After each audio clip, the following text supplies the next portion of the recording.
La première chose que je veux faire de manière inconditionnelle ce soir, avant de parler de quoi que ce soit d'autre, si vous m'y autorisez, c'est de demander pardon. Mais voilà, mais c'était sûr en fait. C'était sûr. Je ne comprends pas. Bien se passer, ne t'inquiète pas. T'inquiète pas. Ouais, mais c'est pas toi qui décide. Quelle vieille pute. Bonjour tout le monde. Michel Pollack ici. Bonjour tout le monde, oui, je suis Michel Pollack. Bienvenue dans cette nouvelle émission dont je ne connais pas encore le nom à ce moment-là. Choc le 17, comme disait Facebook. Bon, On voilà. commence fort. Première émission sur. On va y aller sans transition, hein. Moi j'ai pas à expliquer. On va parler de sujets de société avec des gens qui sont à peu près concernés par la chose. Peut-être on se du moins présente, qui l'ont non vécu. Ouais, à la limite, ouais. Oui, ce serait pas mal, ouais, parce Ouais. que vous êtes pas. On n'est pas forcément des forcément les gens connus. Le but Ouais. de cette initiative, quoi, de cette émission, de ce podcast, c'est de parler avec des gens qui sont principalement des no-name, quoi. Parce que j'avais remarqué que la plupart du temps dans les podcasts, les gens qui étaient interviewés étaient des gens qui étaient soit des sommités dans leur domaine, soit des stars tout simplement, des stars du web ou des stars de n'importe quelle origine, n'importe quel médium. Et le but là c'est de parler avec des gens qui m'entourent en fait de sujets qui les concernent à peu près, ou du moins où ils ont sans doute des choses à dire, et à mon avis là il y a des choses à dire. Donc on commence avec un sujet hyper simple, et pas du tout polémique, et qui sera très facile à traiter, hein, finalement, vraiment un truc hyper trivial, qui est l'engagement en politique. Alors pour préciser, on va parler d'engagement, on va peut-être un peu parler d'engagement militant en général aussi, mais principalement d'engagement au niveau de ce qui est des derniers mouvements qu'il y a eu ici en France, et notamment des Gilets jaunes et puis d'autres grèves qu'il y a eu un peu La avant. grève étudiante de qu'on a 2017. De 2017, ouais, Oui. 2018, début 2018, mars 2018. Ah oui. On était en deuxième année. Le carnaval de Saint-Feu-d'Amont en 2018. On peut parler du carnaval de Saint-Feu-d'Amont C'était pas mal apparemment. aussi, mais bon voilà. Les engagements ne sont jamais longs. Je suis enrhumé. Commencez pas. Je suis enrhumé. Voilà, il fallait que je le dise. Donc je vais sans doute beaucoup me moucher pendant l'émission. Voilà. C'est pas grave, ce sera la respiration, ce sera l'équivalent des pubs en fait. Exactement. Biais et sophisme, ça peut être pas mal ça comme nom d'émission. Oui, ici personne ne se dit expert. Le but est de parler d'expérience personnelle et de témoignages. En fait, moi, ce que je recherche, c'est des témoignages, surtout des témoignages, des ressentis, et pas forcément des discours hyper fournis, on va dire. Même si là, on est avec deux personnes qui sont quand même assez cultivées, il faut le dire quand même. Plus que moi, simplement non. Commençons, présentez-vous. Je pense que le petit prince est tout choisi pour commencer, pour entamer. C'est une private joke que je la couperai au montage. Mais regardez, il est même dans son trône. Mais vous présentez comment? Ben voilà, je m'appelle comment. Et puis pourquoi tu penses que que je veux parler de ce sujet-là avec toi? Ben, je m'appelle Quentin et je connais Maxime depuis de nombreuses années maintenant. Et on a la fâcheuse tendance à parler, à discuter très longtemps, très intensément pour pas dire grand chose et pour pas faire grand chose à la fin. Et ça veut vraiment dire qu'on a plein de convictions communes. En fait. Vraiment.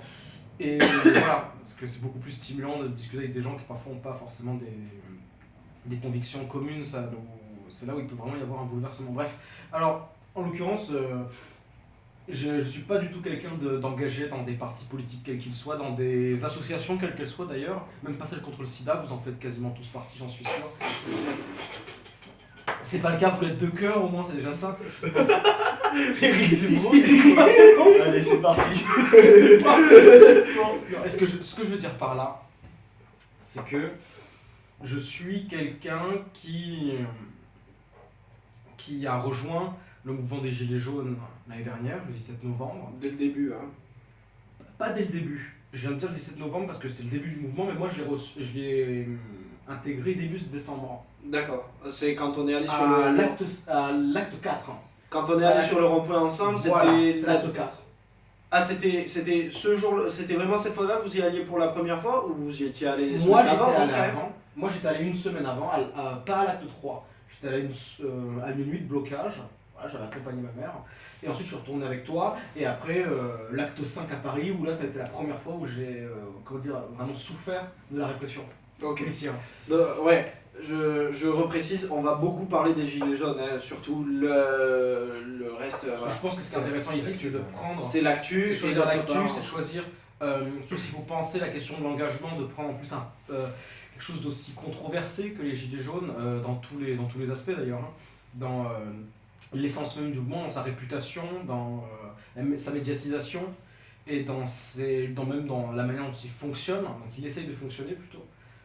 Donc, juste pour finir me présenter, Oui, voilà. je dirais que déjà, je suis pas ici comme représentant des gilets jaunes ou quoi que ce soit, parce que déjà je me sentirais même salissant, pas sali mais salissant en fait, parce que c'est pas... Tu c'est pas digresses, reviens à l'essentiel. c'est pas- Parce que Non, mais c'est non, pas ça, je on t'ai fait pas avec invité comme représentant des Gilets jaunes en aucun cas, c'est juste ce qui m'intéresse, c'est ton expérience par rapport Oui, c'est mon à ce expérience. Et mouvement-là. c'est parce que je pense que d'ailleurs mon rapport à l'engagement par rapport à ce mouvement est très ambigu en fait quelque part. Et je pense que s'il faut chercher l'essence de l'engagement, ou du faux engagement, c'est peut-être là où on peut le trouver. Ok, Gwenal, j'ai Alors, spoilé ton prénom. Oh putain, Ouais, merde. Déjà, un exercice Mais en difficile même de se temps- présenter en face même- à personne. En même temps, voilà, personne va C'est regarder. pas grave. Et alors, s'il y a des gens qui commencent à regarder, ce sera sans doute des gens qui nous connaissent déjà. Donc au final, bon, te présenter. Déjà, si on arrive à ma présentation, c'est pas mal. C'est ça déjà. Donc, aussi. Gwenal Trombetta, puisqu'on donne notre catégorie socio-professionnelle, donc je suis Ça, réalisateur. c'est intéressant, ouais. Réalisateur, je me définis comme réalisateur, mais je suis aussi étudiant en cinéma en l'occurrence. J'apprends mon métier, on pourrait dire. Oui, c'est intéressant de dire ça, issu des classes moyennes, plutôt. Ça, c'est pas à moi d'en juger, mais issu de quelque part, ça c'est certain. Après, pourquoi ma présence ici? Parce que j'habite juste en dessous de chez lui. Parce que honnêtement, je sens. Il n'a rien à dire, hein. Franchement, il n'est pas très intéressant. comme Mais type, moi je il a précise une maintenant, construction. comme ça quelque part je me dédouane, je pense pas avoir grand chose à dire sur ce sujet, car par définition, Gwenal Trombetta n'est pas un engagé. Et je parle à la troisième personne, je n'ai rien à foutre. Mais je suis pas un grand engagé, mais bon, j'ai des expériences d'engagement, enfin, si tant est que ça veut dire quelque chose. D'implication en tout cas. Voilà, Si ce n'est de je suis l'engagement, un de homme l'implication. impliqué, mais pas engagé. Voilà, c'est beau ça, ça c'est bien. Ça fera première citation. Et n'oublions pas ce qu'a dit Lénine, les citations... Impliqué, Le citationnisme, c'est Le cancer du de monde. l'humanité. enfin impliqué. Il faut réfléchir au paradoxe de cette affirmation. Commençons avec du coup le... Et je vais préciser que j'étais étudiant en lettres modernes en première année aussi. Oui, voilà. Et puis bon, nous deux, on est réalisateurs et étudiants aussi en cinéma. On a fini les présentations, et ça c'est une bonne chose. Maintenant, on va... On va dire notre orientation sexuelle, notre couleur de peau, notre genre, etc. Non, mais qu'on soit Bien sûr sûr. sur le. Ceci dit, il pourrait y avoir des révélations, pourtant je vous connais depuis longtemps, mais on va... On va parler, on va en venir aux Gilets jaunes, le parcours de chacun, puisque Quentin, lui, ça a été presque depuis le début. Oui. Toi, Gwenal, tu as participé à et moi, on a participé à quelques manifestations après Quentin. Moi, sans doute plutôt vers le début. Quand toi, tu avais encore une opinion un peu c'est peut-être là où distante. c'est intéressant, à mon avis. Et après, toi, t'es arrivé quand les choses se sont envenimées, en fait. Exactement. Mais Voilà. ça trouve une explication et une raison. Vu que t'étais le premier arrivé, Oui. t'étais le premier à parler. Mais Quentin, encore une fois, pas besoin de parler à la caméra, on discute entre nous, tu vois. Oui, bien sûr. Mais comment ça s'est passé pour toi de l'arrivée L'arrivée, c'est que moi j'étais absolument pas au courant de ce mouvement, comme beaucoup. Quelqu'un est assez coupé de l'actualité en général, je me renseigne très peu sur l'information, donc j'étais absolument pas au courant de ce mouvement qui à la base est plutôt pour des raisons raisons économiques et triviales en fait, hein, tout simplement. Enfin trivial, c'est peut-être pas à moi d'en le juger, mais qui est tout simplement une grande manifestation contre la taxe sur le carburant, qui a rassemblé le 7 novembre énormément de personnes. Ça a été un très très grand mouvement qui ensuite a perduré quand même dans le temps, qui a été reconduit et qui a d'un seul coup, ce qui était absolument passionnant, ce que j'ai appris au premier abord, c'est qu'il y avait des méthodes qui, bien depuis très longtemps, n'avaient pas été utilisées, qui est du blocage d'autoroutes, blocage de la voie publique, tout simplement. Voilà, surtout ça, blocage de voie publique. Et surtout un mouvement qui prenait une couleur, et pas seulement jaune, mais qui prenait une couleur politique, une couleur, comment dire, qui en tout cas rassemblait énormément de personnes qui pourtant étaient extrêmement différents politiquement et même en termes d'origine sociale en fait. Alors effectivement on va pas forcément retrouver, je pense que des grands bourgeois, des PDG, des gens extrêmement aisés, ça c'est évident que je pense qu'il n'y en a aucun quand je des gilets jaunes, à part certains dans un petit trip compassionnel, on peut peut-être remontrer de l'intérêt, c'est tout. Ça c'est évident qu'il n'y en aura pas, mais il y a des classes moyennes, des prolétaires, beaucoup de SDF, de gens qui vivent de quasiment rien d'ailleurs. Hein. Et de gens qui sont finalement qui n'ont pas forcément les mêmes politiques. Exactement. Absolument pas. J'ai vu une variété hallucinante. Je me souviens, moi, de la première fois on est allé au rond-point il y a presque un an, quand ta mère avait discuté avec c'était un des motards, il faisait partie du groupe des motards sur le rond-point de Rivesaltes. Et c'était fou de voir que les deux n'avaient pas du tout les mêmes opinions. Ta mère qui est plutôt comment dire, de gauche politiquement, d'extrême gauche, ouais. Et d'extrême gauche même, qui était pour que qui est plutôt pour l'ISF, pour la nationalisation, pour ce genre de choses-là, pour la sécurité sociale, etc. Et en face d'elle, il y avait la nationalisation, qui est plutôt pour des mesures de gauche économiquement oui, et socialement. Et de l'autre côté, on avait un type qui se présentait un peu comme un petit patron, qui lui avait plus des opinions, on va dire, de droite entre guillemets, voilà, qui était déjà plus conservateur et qui, et pour lui, il fallait même plus, pas plus libéraliser, mais donner plus de pouvoir aux patrons de PME et plus de marge de manœuvre, on va dire. Et surtout en plus qu'il avait l'argument que même les multinationales, enfin il disait pas le terme de multinationales, mais que même les entreprises, voilà, que leur laisser entre guillemets du pouvoir économique de plus en plus étendu n'était pas négatif parce que c'est tout simplement eux la pérennité économique serait eux qui seraient les que l'État n'est pas capable de s'en charger. Mais tous les deux se raccordaient sur un point, c'était que l'intervention gouvernementale ne leur correspondait pas en fait. Et d'autre part, ce qui ensuite est arrivé un peu dans le mouvement, c'est le défaut démocratique en fait, la constatation d'un manque de voix en fait depuis la population. C'est là qu'est arrivé le RIC, c'est quoi, le référendum d'initiative citoyenne. C'est ça. Et ce genre de mesures-là pour plus de démocratie quelque part, pour que le peuple prenne plus part au débat public. Toi Gwendal, à ce moment-là, quand Quentin il est déjà en mode Louise Michel, quelque part. Non, je veux juste préciser quelque chose avant de laisser Gwendal parler, c'est qu'au tout début, je m'y intéressais absolument pas, hein, pour être tout à fait honnête. Les 3 premières semaines, il y avait ma mère qui, elle, à ce coup, s'est jetée dedans. Beaucoup, voilà, qui directement, dès les premières semaines, avait passé des nuits entières à bloquer. Voilà, on fait partie des premiers irréductibles d'un certain péage dont je ne prononcerai pas le nom. Qu'on retrouve sans doute aujourd'hui, finalement. Oui, ils sont encore. Je pense que ceux qui étaient là depuis de moins en moins, il n'y en a quasiment plus maintenant en réalité à Perpignan. Ceux des débuts. Non mais ceux des débuts, à mon avis, continuent à manifester. Ceux des débuts, les 2 tiers sont partis. Il y a encore un tiers qui reste, les 2 tiers sont partis quand même. Ouais, ils sont partis assez vite. Non, ils sont partis. Non, il y a eu. C'est vraiment. Il y a eu une première grande vague d'évaporation. À Noël.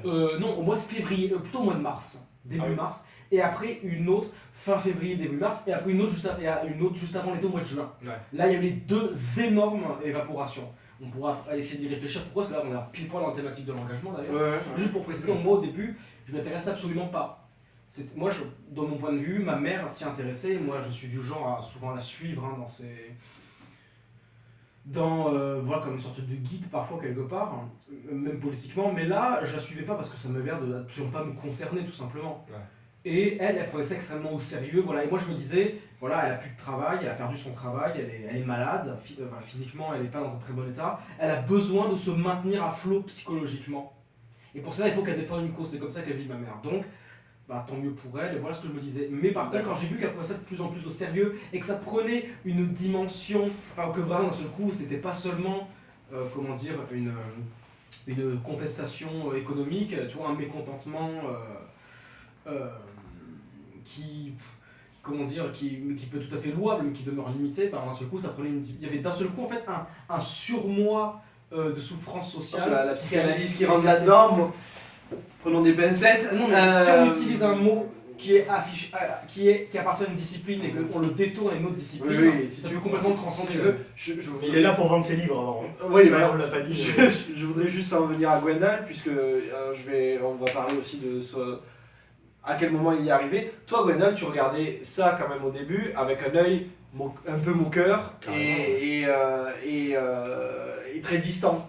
Non. Mais du coup, pour faire le même parcours. Mais vous pouvez pas dire ça, putain. Mais monsieur, donc pour faire le même parcours, pour avoir un truc en parallèle, bah du coup là, alors déjà moi aujourd'hui, je ne me définis et je ne peux pas me définir comme gilet jaune parce que comme je disais, mon implication n'est pas assez grande tout simplement. Et aujourd'hui, je considère que être gilet jaune, c'est quasiment un titre honorifique, mais pas dans le sens où ça mérite les honneurs, mais un titre honorifique dans le sens où on a mérité le droit de s'appeler comme ça, Oui, tout à mérite fait. que je n'ai pas, Ça, je suis d'accord. pour une raison simple. Quand on en discutait au début, bon moi évidemment j'étais au courant tout de suite, puisque je suis connecté, stay connect.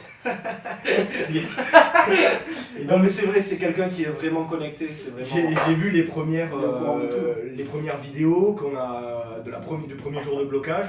Alors déjà il faut savoir ma position, moi tout mouvement populaire, je suis pas opposé à un mouvement populaire. Je peux être contre l'idée derrière, mais je peux pas me dire contre un mouvement populaire, quel qu'il soit, parce que voilà, le peuple a toujours raison, même s'il défend des choses que je trouve inacceptables, CF, la manif pour tous par exemple. Mais donc à ce moment-là, je voyais dans les Gilets jaunes, et il y a eu, vous savez, à l'époque il y a eu Guignol, Oui. il parle à la télé Guignol, par exemple, les chenilles et tout ça. Et non seulement, bon, j'étais matrixé, hein, très clairement, par les médias, et je voyais le côté bidon, et je me disais, mais qu'est-ce qu'ils font, tous ces vieux là, ces cinquantenaires de la classe moyenne, ils font n'importe quoi, ils savent pas manifester, c'est pas des militants. Donc il y avait ça. Donc ça, par contre, c'était totalement un matrixage, une sorte de propagande inconsciente des gens, juste pour rigoler, mais rigoler d'un mouvement, rigoler d'un mouvement populaire, c'est déjà le discréditer, et on faisait à ce moment-là le jeu du pouvoir sans le savoir, et j'y ai participé largement. Deuxièmement, il y avait une idée que je pense encore, mais qui était beaucoup plus prégnante à l'époque, c'est que j'avais l'impression que tout le monde y allait pour défendre son intérêt. Il y avait le fait ce qui a déclenché, c'était cette taxe sur l'essence, à laquelle j'étais personnellement pas tout à fait opposé. Je suis pas pour les taxes, mais en l'occurrence celle-là, elle avait des visées écologiques, elle était à débattre à mon avis, mais il y avait cet intérêt. À chaque fois qu'on entendait une revendication d'un gilet jaune, c'était quelque chose de différent. Et en fait, le spectre politique était tellement large que je disais à l'époque, il n'y a pas d'entente, il n'y a pas de direction, donc c'est un mouvement qui n'ira nulle part. Et je lui disais souvent, dans 2 mois, c'est plié. Bon, on est 1 an plus tard, et la mobilisation est moins grande, il ne faut pas mentir, mais elle est importante. Et quel a été le moment de bascule en fait? Alors déjà, on a beaucoup discuté avec Quentin, mais pas mal de débats. l'un comme l'autre, on est souvent campé sur nos positions, et on a beau discuter, ça ne nous ouvre pas forcément. Oui. Mais à un moment donné, la raison quand même a parlé, et il y a un argument qui était évident, c'est tu parles de quelque chose que tu ne connais pas. Et j'ai dit effectivement, donc je vais venir. Très mauvaise expérience, puisque je suis venu, ça devait être le 11e acte, je pense, à Perpignan. Je pense que c'était ça. C'est un peu plus tard. C'était un peu après, mais c'était Il y avait rien, non? l'enterrement de la démocratie. Bref, démocratie. c'était le carnaval, c'était ridicule, il y avait des sectes, c'était... Je me suis retrouvé là et je me suis dit, mais là tu viens de me perdre définitivement, c'est bidon de A à Z. Et après il y a eu un autre moment, donc là ça c'était à Perpignan. Au mois d'avril, de mai. Je sais plus, j'arrive pas à me souvenir. C'est au mois de mai, je crois. Peut-être. Donc là on était à Montpellier, et donc il y avait eu un appel à manifester plus large, et tu m'avais dit, d'après nous, dans le Gilet jaune, on dit que ça va être un gros rassemblement. Et donc moi j'étais très dubitatif, je dis, bon, un gros rassemblement à 100 personnes comme à Perpignan, je m'en bats les couilles, très clairement j'en ai rien à foutre, j'ai mieux à faire de ma vie. Je me suis dit, bon, allez, sortons, allons foutre un peu le bordel dans le centre-ville de Montpellier. Et donc, il s'est passé des choses sur lesquelles je ne reviendrai pas durant cette manifestation. Du reste, c'était un vrai élan de militants. C'était pas une marche, comme souvent on fait en manifestation, une façon de militer dont je me sens pas proche. C'était pas des blocages dont je me sens pas proche non plus. C'était autre chose que je ne peux dire car la loi me l'interdit. Mais On c'était peut le dire, encore... en soi, t'es pas responsable. Non, je suis pas responsable, mais c'était une manifestation d'une part sauvage et opposée contre On peut la... pas dire sauvage, on peut dire en tout cas qu'elle était... Eh bien, elle était déclarée dans un premier temps sur la comédie, mais il y a eu un cortège, plusieurs cortèges qui se sont séparés, et il y a eu affrontement avec la police, et bon là c'est là où ma position est radicale, c'est qu'à l'époque, surtout des violences, où vraiment les violences policières étaient évidentes, d'abord je me suis senti obligé de manifester, parce que je suis contre les violences policières, merci de le préciser, Oui. et, Moi, je suis pour, ouais non, c'est une position respectable, et à cette époque-là, et je le crois toujours, je pense que la révolution, de toute manière, a une certaine forme de violence. Maman, papa, rassurez-vous, je n'ai rien fait. Je ne suis pas un casseur. Mais en tout cas, j'étais assez heureux de voir qu'il y avait eu un mouvement politique large. Et à ce moment-là, j'ai pas rejoint les Gilets jaunes, puisque j'y suis pas retourné dans des manifestations. Du moins, j'ai été de leur côté, on dit souvent compagnon, comme on peut être compagnon des communistes sans partager leur idée. Aujourd'hui, je me définis comme compagnon des Gilets jaunes. Et je les défends contre vents et marées s'il y a besoin. Parce que plusieurs fois dans des discussions, tu t'as été amené à les défendre. Et cette idée que je disais aujourd'hui, où c'est tourné au ridicule qui prime, ça n'a jamais démordu. C'est juste moi, par travail intellectuel, juste d'honnêteté envers moi-même, qui ai fait les recherches adéquates, qui ai expérimenté et qui est constaté que voilà, alors que beaucoup aujourd'hui s'en tiennent à ils sont complètement cons, ils cassent tout, maintenant c'est ça, voilà, ils cassent tout. Mais avant c'était ils sont complètement cons, ils bloquent des ronds-points, maintenant c'est ils cassent tout. Puis on va revenir sur cette question qui appartient aussi à un jeu médiatique. Sur les composantes des Gilets jaunes, Gwenal a parlé d'une bande de cinquantenaires. Du coup, est-ce que, Quentin, moi ce qui m'intéresse, c'est notre point de vue à nous. On a pour point commun tous les trois d'être nés la même année, d'être de la même génération. Et est-ce que tu as vu une évolution de l'engagement des jeunes au sein des Gilets jaunes? Est-ce qu'au premier rond-point, c'était quand même plus des personnes âgées? Je sais à peu près y répondre à ça puisque j'étais avec toi. Oui. Et est-ce que ça a évolué? Est-ce que ça... Pour moi, personnellement, pour juste le préambule, j'ai trouvé quand même mon souvenir, quand on était allé au premier rond-point, j'avais trouvé beaucoup de personnes qui n'étaient pas forcément cinquantenaires, mais qui étaient au moins quarantenaires. Qui étaient des gens dans la vie active. Hein, voilà, déjà dans la vie active et qui étaient quand même dans un stade assez avancé de leur existence. Pour être... voilà. Oui, c'est vrai. Oui, alors je pense qu'il y a eu très peu d'évolution. Déjà, il faut prendre en considération le fait que le mouvement n'a fait que baisser en termes de nombre de fréquentation. Mais il aurait pu aussi se muter dans ce même... Bien sûr, donc déjà le fait, on pense pas forcément que... de penser qu'il y a une plus grande mobilisation des jeunes, en tout cas elle peut être que minime de toute façon par ce biais-là, de toute façon.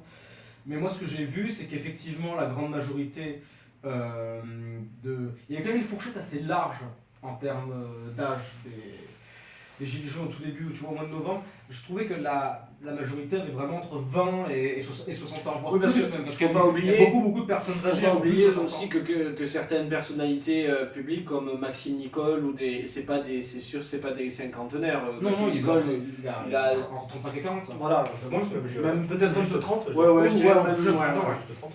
Mais il y a quand même eu des jeunes, hein. Il y a quand même entre 20 et 30 ans, et même moi, des tout premiers jours, il y avait des enfants, voire pas mal d'enfants même. Parce qu'il y avait des parents qui amènent leurs enfants, qui considèrent qu'il n'y a pas forcément de frontière entre leur vie de familiale et leur vie de militant et leur vie politique en fait. Il y a vraiment de tout. D'ailleurs, les Gilets jaunes, il y a deux positionnements. Il y a ceux qui mettent vraiment une barrière entre les deux et ceux qui enlèvent cette barrière. Quoi. Évidemment, aujourd'hui, les enfants ne peuvent plus aller en manifestation puisque c'est devenu... Vu les conditions, c'est devenu Beyrouth, donc c'est impossible. Ça dépend, c'est-à-dire il y a à Montpellier et à Toulouse, il y a encore... il y a des enfants qui suivent. Vraiment, il y a 2-3 mois, 4 mois, quand j'y allais, je voyais encore qu'il y avait des gens assez jeunes. J'en ai vu pas plus tard que samedi, mais là ça devient un risque dont les parents sont responsables à un moment donné. Bien sûr. Ça dépend des endroits. Tu vois, à Paris, par exemple, il y a beaucoup de jeunes qui sont des jeunes de banlieue souvent qui vont, ou des jeunes zonards. Oui, bien sûr. J'ai aucune. Tu vois ce que je veux dire, il n'y a aucune discrimination de mes propos. Quand je dis zonard, c'est un mot pour dire c'est quelqu'un qui. C'est pour pas dire banlieusard, ce que je veux dire. Il y en a beaucoup, mais souvent ils y vont plus par amusement, c'est pas des vrais militants comme on sait très bien. Bah, c'est souvent les casseurs, il faut dire les choses comme ils sont. Ouais, mais ils sont doubles à mon avis, les casseurs, il y a ceux qui s'amusent, il y a ceux qui cassent politiquement. Mais ça on va en reparler. On va en reparler, on va en reparler, on va passer au deuxième topic. Deuxième topic, du coup, moi, je pense, dans ce qu'on va dire dans la discussion, c'est le point qui m'intéresse le plus, on va dire. Et là, on va pouvoir mettre en perspective donc, ces deux moments que sont aujourd'hui les Gilets jaunes depuis un an et le mouvement qu'on a connu aussi au printemps 2018, qui était le mouvement des universités contre la sélection en master, notamment, et d'autres choses. C'était contre la sélection en master, contre la nouvelle réforme du bac aussi. Tout était mêlé. Ça a été adopté, on ne sait pas. Oui, le bac, la master. Il n'y a pas longtemps, La master, c'est la dernière génération. Il n'y a plus les matières et tout bientôt. Voilà, c'est ça. C'est la dernière génération de bac L master, par exemple. Merci Macron. Merci Macron. Merci. Alors, moi, ce qui m'intéresse, c'est que quand se pose un mouvement comme ça, un mouvement qui part comme ça, c'est entre guillemets comme tous les moments, on va dire, historiques qui concernent l'entièreté d'une population, puisque là, ce sont des mouvements qui sont forts, qui concernent des thématiques qui touchent tout le monde, en fait, si tu veux. Quasiment. Voilà. Tout le monde à la fac, en tout cas. Mais en tout cas, à l'époque, c'était tous les étudiants, donc c'était sur une partie de la population, mais déjà il y avait ce phénomène dont je vais parler très vite. Et maintenant, les Gilets jaunes, on peut dire que c'est carrément sur toute la population presque, parce que... Ça concerne toute la France. Mais là, voilà. si je peux donner des chiffres, j'ai vu récemment, bon désolé de la source, BFM TV, ils ont fait une enquête et ils disaient que, alors les chiffres, c'est 63% de la population voudrait que les manifestations s'arrêtent, 55% de la population soutiennent les Gilets jaunes. Donc c'est deux chiffres répartis, mais il y a on peut dire une majorité soutiennent les Gilets jaunes quand même. Okay. Oui. Mais peut-être un peu plus. Moi ce qui m'intéresse en fait, moins, j'en viens au point, c'est que dans ces moments-là se forment plusieurs camps, et notamment deux principaux, pour comment dire, faire des raccourcis, c'est un peu comme sous la Révolution ou sous l'occupation, c'est ceux qui vont à fond dans le mouvement, ceux qui en restent totalement éloignés, et puis des gens qui gravitent autour, qui font des allers-retours vers le mouvement, qui peut-être correspondent plus à la... Ou alors qui disent soutenir mais sans y aller, tu vois. Mais il y a quand même une espèce de division qui s'opère, et c'est là qu'on parle quelque part de quelle est la nécessité. Moi, par exemple, Gwendal, à l'époque des mobilisations étudiantes du printemps 2018, là où Quentin et moi étions vraiment pour les blocages et pour les manifestations à répétition et pour que l'on lâche rien, toi tu étais plutôt contre en fait, et tu n'étais pas le seul d'ailleurs. Pour ça que ça m'intéresse quand même que tu sois là, c'est qu'il y a quand même notre point de vue qui se fait, et tu peux un peu défendre quelque chose qu'on a beaucoup vu dans notre entourage, parce que à l'époque avec Quentin, dans notre entourage à nous, C'était contre, en fait j'étais pas contre le concept de manifestation et de blocage, mais j'étais contre la façon dont ça a été fait, les gens qui l'ont fait, puisque... Parce qu'après on va dire oui bon il était modéré, mais je suis pas modéré, comme dirait Che Guevara, je veux pas l'être modéré. Mais en fait c'est-à-dire ma position, c'est un avis qui est pas opposé, peut-être divergent mais pas opposé. Peut-être que tu as évolué depuis aussi. Peut-être qu'aujourd'hui si ça se posait... À l'époque où la question s'est posée, il y a eu, ça a répondu à une problématique que j'avais à l'époque, puisque je finissais mon adolescence tardivement certes, mais je l'ai terminée. Et ça a répondu... Quel recul il faut pour pouvoir dire ce genre de choses. Non, mais c'est ce que je pense, finissais mon adolescence là, franchement mon adolescence elle s'est terminée il y a 2 ans. Et elle a commencé il n'y a pas longtemps non plus. Mais en fait, c'est un mouvement qui a répondu à une question que je me posais à l'époque, et surtout qui a brisé, bon le dire comme ça c'est trop romantique, mais qui a brisé des idéaux que moi je considère adolescents. Et à l'époque, vous m'auriez demandé, j'aurais dit oui, bien sûr, évidemment, je suis de gauche. Aujourd'hui, par exemple, pas par rapport à ça, mais ça a participé à répondre. Aujourd'hui, je suis évidemment pas de gauche. Je suis plutôt d'une veine sociale et anarchiste, mais je suis pas de gauche. Et je suis pas anarchiste. Et je suis pas socialiste. Dieu m'en garde. Mais je suis pas de droite non plus, rassurez-vous. Mais déjà, je suis au-delà des partis. Je suis démiurge. Je suis le créateur. Oh merde. Oh ben merde. C'est intéressant. Je pense que mon avis sur la question est intéressant. D'abord, j'ai jamais pu le dire jamais vraiment pu l'édicter. Il y a pas longtemps, Alors je pense beaucoup, je me parle beaucoup à moi-même, je parle beaucoup tout seul. Le créateur, il n'a pas pas d'alter ego avec qui parler. Donc je ne peux parler qu'avec moi, mais je me parlais à moi-même, du coup on va dire comme ça, il n'y a pas longtemps, il y a quelques jours, et je repensais à ce moment-là pour me rappeler les faits selon comment je l'ai vécu, donc c'est pas comme ça que ça s'est passé évidemment. Et je me disais, c'est quand même un moment charnier dans ma vie politique, charnier, attention, dans ma vie politique, et je pense que là, mon avis est assez intéressant là-dessus, parce que moi j'ai l'impression qu'il n'y a aucun recul sur ce sujet, mais peut-être on va revenir. Sur quel là-dessus. sujet tu parles Sur la manifestation, le blocage de Montpellier-Paul Valéry. À l'époque, deuxième semestre de la deuxième année. À l'époque, il y avait principalement deux discours qui s'opposaient. Il y avait le discours de ceux qui étaient contre le blocage, qui disaient oui, mais vous nous faites gâcher notre année, oui, mais qu'est-ce que c'était? Oui, c'était principalement ça, vous allez nous faire rater les partiels, et surtout vous allez donner moins de valeur à notre diplôme. Exactement, ouais, ça c'est Oui, bien sûr, il y avait des raisons qui étaient purement. Le discours que Quentin et moi on défendait, mais tu m'arrêtes si je me trompe, nous c'était, mais on peut pas remettre à tout jamais là il y a quelque chose qui se passe, un moment politique où on peut intervenir. Et dans un instant comme ça, Et dans un instant comme ça, si tu penses, nous ce qu'on pensait, je crois, c'était si tu ne penses qu'à ton individualité, qu'à ta carrière en fait, tu vas en subir les conséquences plus tard et tu le regretteras. Enfin, parce que pour nous, c'était une décision regrettable cette réforme. Je pense fondamentalement, les deux points de vue sont tout à fait défendables. Déjà, je pense pas qu'il y en a un qui soit. Parce que, en fait, là je parle même pas des gens qui étaient pour la réforme. Ça, à la limite, il y en avait certainement, quelque mais part, malheureusement on les a pas laissés s'exprimer Non, parce que mais c'était le fascisme. à les l'époque. gens qui sont pour la réforme, à la limite, quelque part, c'est normal qu'ils manifestent pas et tout. Mais moi, je parle vraiment parmi les gens qui étaient soit contre, soit dans une position un peu molle, sans vraiment s'intéresser, et pour qui le seul acte de défense c'était pas non mais cette réforme est bénéfique, mais le fait de bloquer l'université et de faire des manifestations, ça va nous foirer le diplôme.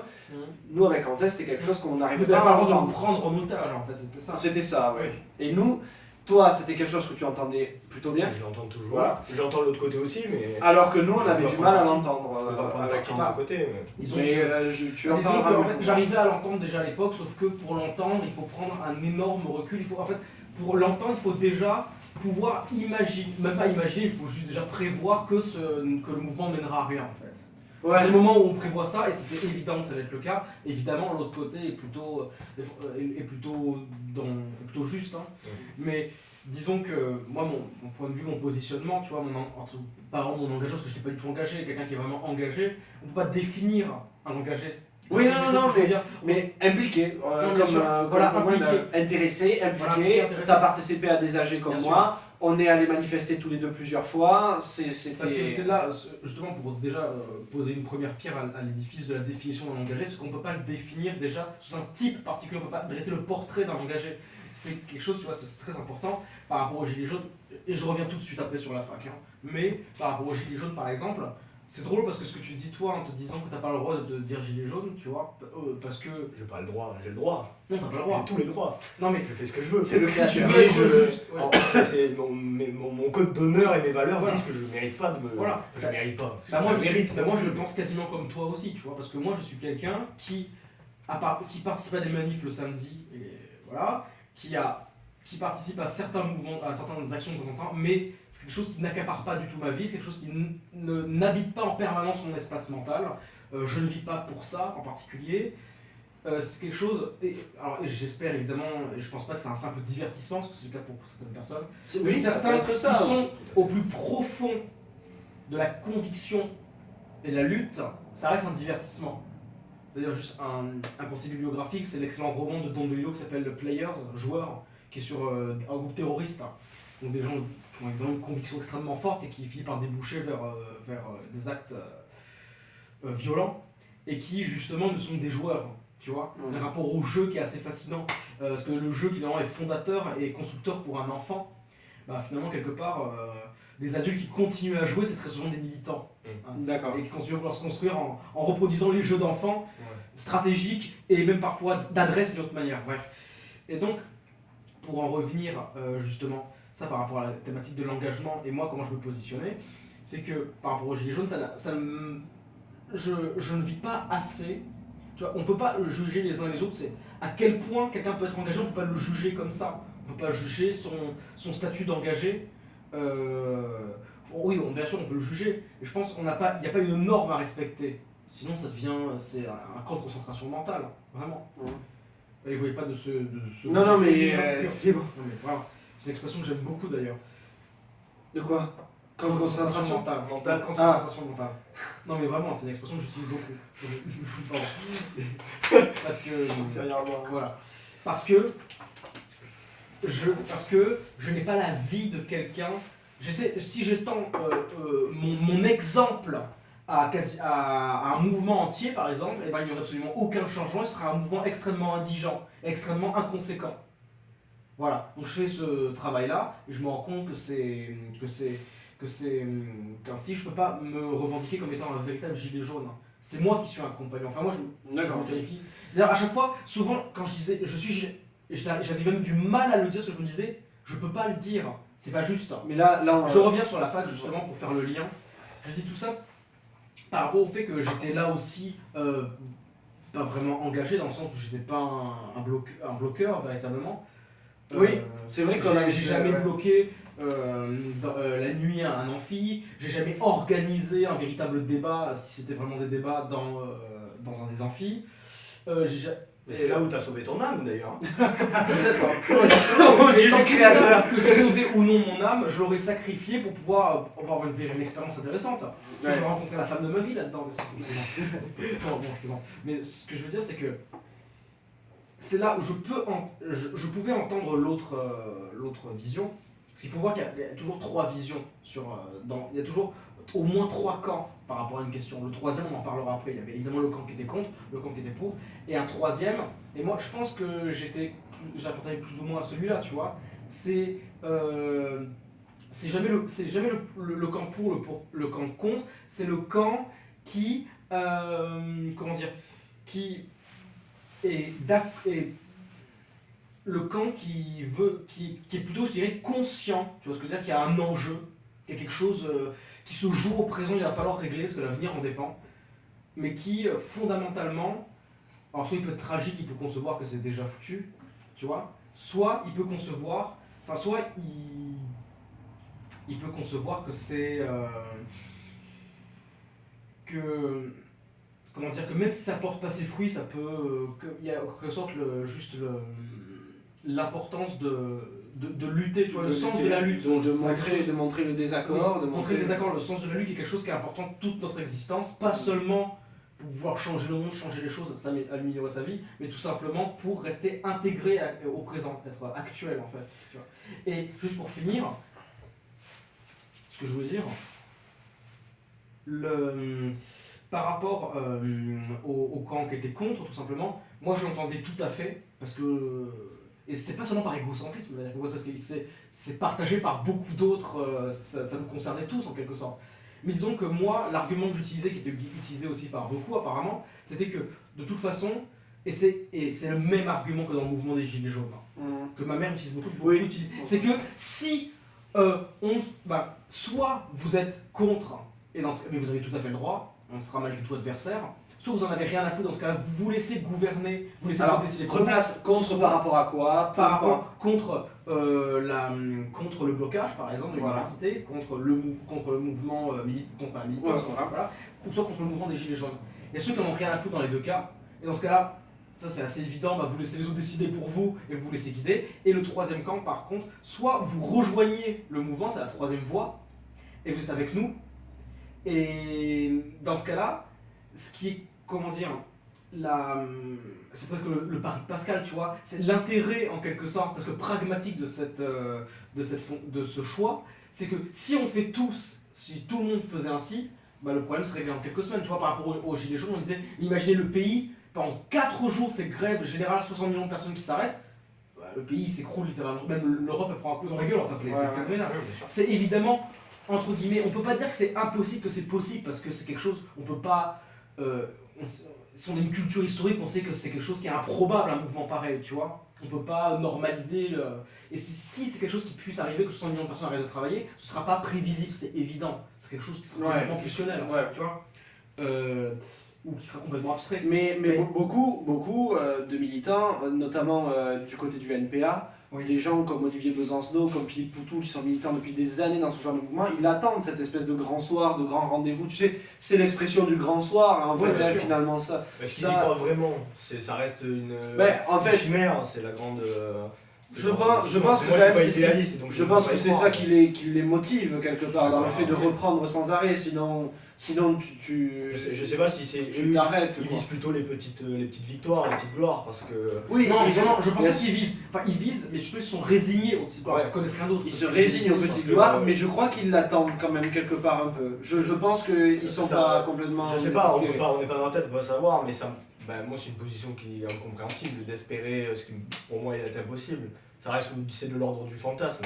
Moi je suis pas du tout utopiste et idéaliste, donc je pense pas que ce soit possible. Ouais, mais après, tu vois, c'est des mythes qui sont entretenus comme des moments comme mai 68, comme la Révolution Oui, mais française. enfin, Tu voilà, vois, mais des ça, le choses problème qui ont c'est que bouleversé c'est la- quasiment de la désinformation, parce que c'est très facilement vérifiable, le fait que c'est jamais arrivé. C'est assez vérifiable. Je dis pas qu'il n'y ait pas des mouvements populaires, Mais on peut se soulever comme à Cuba, mais pourquoi Pour arriver à quoi mais Gonal, tu sais très bien Comme l'analogie. en Russie aussi, en Bien Russie. Tu sais très bien l'analogie qui est faite en permanence entre les mouvements entre guillemets matérialistes, tu vois ce que je veux dire, les mouvements économiques matérialistes Bien sûr. du fin 19e, début 20e siècle, et les grandes religions, tu sais très bien. Oui. Tu sais très bien que, comme disait je ne sais plus quel grand auteur, que je crois que c'est Houellebecq l'a repris, mais quelqu'un d'autre l'avait dit, que le problème du communisme politique, contrairement au capitalisme, de ne pas avoir réglé la question religieuse. Enfin, oui, ils l'ont réglé dans un sens, c'est vous n'avez pas le droit de croire. Vous devez croire à la dictature du prolétariat, vous devez croire au parti, croire à la doctrine économique et sociale, et vous n'avez pas le droit, parce que tout le reste n'est qu'une aliénation, l'opium du peuple, tout ça. Mais on ne résiste jamais à l'aspect spirituel des choses, n'est-ce pas? Oui, mais je suis d'accord, parce que Et- la révolution devient le nouveau dogme. Ça vient d'autre. Et surtout, le grand soir, c'est une eschatologie inversée, c'est l'apocalypse qui est C'est ça, inversée. c'est la Oui, police, voilà, c'est tout moi, à je fait. suis tout à fait avec Tout ça. à fait. C'est la 16, c'est complètement. c'est la logique chrétienne. Oui, c'est bref. ce qu'on retrouve dans de nombreux mytes Ah et, ouais, c'est- et Et chrétiens. c'est et pas, puis dans à mon beaucoup sens, de ça pays. peut paraître pas Mais- malsain, puisqu'on a tous un objectif à atteindre, l'objectif parfait à atteindre. Ouais. Le problème, c'est que pour moi, jouer de ça en politique, moi je trouve ça assez malhonnête. Et s'ils y croient eux-mêmes, ils sont les plus bernés de l'histoire. mais- Pour revenir à notre point de vue quelque Bonsoir. part, parce que là on part Ouais. sur quand même des grands concepts, des grandes idées. Et encore une fois, on ne prétend pas avoir Oui, non, à non. détenir une vérité et on ne prétend pas transmettre une vérité, mais plus un point de vue et des ressentis. Moi, j'aimerais revenir à ce positionnement qui était de est-ce que c'est acceptable de pouvoir penser aujourd'hui, quand on voit l'évolution des choses, quand on est au courant, quand on n'est pas au courant encore, ou qu'on est pour l'évolution dans ce sens-là, d'accord, Oui. dans un sens de la libération, de la libéralisation, Personne n'est pour dans le sens le de la- mouvement, puisque le mouvement n'est pas bon pour personne. de la flexibilité, etc. On est d'accord, mais bon. Mais quand on se rend compte, parce qu'il y en a par simple ignorance, penser que c'est bien de réformer le bac de cette façon-là, ou voilà. Mais quand on est au courant, est-ce que c'est recevable de mettre en avant sa carrière personnelle quand on est un étudiant? Je parle vraiment du point de vue d'un étudiant parce que c'est ce qu'on connaît nous, et c'est ce qui nous entourait à l'époque, c'était les débats. Vous vous souvenez, même dans les soirées entre amis, ça en parlait forcément, le blocage de la fac, Grand sujet. c'était quelque chose de très important. Surtout qu'on Surtout était à Montpellier, tous à peu près à la même fac en Voilà, plus. donc- Montpellier et Tolbiac, c'était les deux hauts lieux. Voilà, en c'est France, ça. à ce moment-là, il y avait Rennes aussi, je crois. Et tout. Sciences Po de Paris, hein, quand même, qui a été prise. Est-ce que c'est recevable? Est-ce que c'est pas quelque part... mais voilà, je sais qu'il va peut-être y avoir des points de vue divergents ici, et c'est ce qui m'intéresse. Oui. Est-ce que c'est... Est-ce que Ouais, c'est pas mais une ça- forme oui. d'aliénation, justement, de suivre le mouvement, de dire, voilà, moi je mets ma carrière d'abord ma petite situation, par rapport entre guillemets, au bien commun qui est défendu par les bloqueurs et les manifestants. Juste une phrase d'avance, je pense que tu pourrais commencer peut-être, mais juste une phrase, et je pense que si on voit les choses comme ça, il y a autant d'aliénation dans un camp comme dans l'autre. Ouais, c'est sûr. Ça, c'est Si on le voit comme ça, comme tu viens de l'édicter, il y a quelqu'un qui rejoint le mouvement pour, tu vois, la lutte, parce qu'il faut à tout prix quelles que soient tes connaissances, quelles que soient tes convictions, tu vois, parce qu'il faut à tout prix, il faut que tous rejoignent le mouvement parce que si on le rejoint tous, c'est sûr que la réforme n'aura pas lieu, tu vois ce que je veux dire. Mais ça, pour moi, ça relève, c'est à peu près le même mouvement entre guillemets psychologique que celui qui va privilégier sa carrière par habitus social, tu vois. Mais tu comprends bien que par essence, quelqu'un qui va s'engager dans une cause, dans un mouvement, dans un mouvement militant, ne le fait pas non seulement à destination d'un gouvernement, mais le fait aussi à destination de ses concitoyens. Il fait surtout en direction de lui-même. Et défend une cause qu'il pense bonne quand même pour un bien commun. Et du coup, je pense que c'est quand même recevable de ce point de vue-là, du point de vue du type qui s'est engagé, du bloqueur, de celui qui est pour la mobilisation. Je pense que c'est quand même quelque part recevable de trouver ça, pas forcément du coup après de vouloir couper des têtes, mais si tu veux, de trouver ça un peu insupportable, ce genre de discours qui revient à dire oui mais moi je ne vais pas avoir mon année à... Tu vois, je pense que pour beaucoup c'était plus important que ça. Je pense quand même que les gens qui se sont engagés notamment en 2018, au printemps 2018, c'était pas des gens qui voulaient éviter d'avoir des partiels à la fin de l'année, tu vois. Pour moi c'était des gens qui croyaient à leur cause, parce que c'était quand même quelque chose d'important. L'enjeu était important, tu vois. L'enjeu c'était pas d'avoir plus de fours micro-ondes à la cantine. L'enjeu c'était en fait vraiment cette réforme, c'était une révolution quand même de comment on pense les études supérieures, de comment on pense l'éducation même quelque part. Les études supérieures s'intègrent encore social dans l'intégration sociale. Voilà, mais moi je suis d'accord. Après, donc il y a des enjeux aussi importants. Les gens vont se dire oui, donc on a Quentin qui était contre la réforme et Gwenna qui était pour. Évidemment, j'étais pas pour. Mais déjà, moi, mon gros problème, c'est les modalités d'action. Ça n'a rien à voir avec l'engagement des gens. Moi, j'étais contre les modalités d'action qui étaient sur ce moment-là. Mais après, j'entends ton discours. Mais le problème, c'est que, encore une fois, j'y reviens, c'est quand même, c'est faire de... Ok, c'était important cette réforme, c'est pas de problème. C'était important d'être engagé à ce moment-là. Mais on est à la fac, c'est l'université française, c'est l'université française. Moi, le ressenti que j'avais, que beaucoup partageaient, c'est que j'ai travaillé. J'ai fait du labeur l'été pour accéder au simple fait de pouvoir accéder à ces études, à aller en cours. Les partiels, ça n'a aucune importance.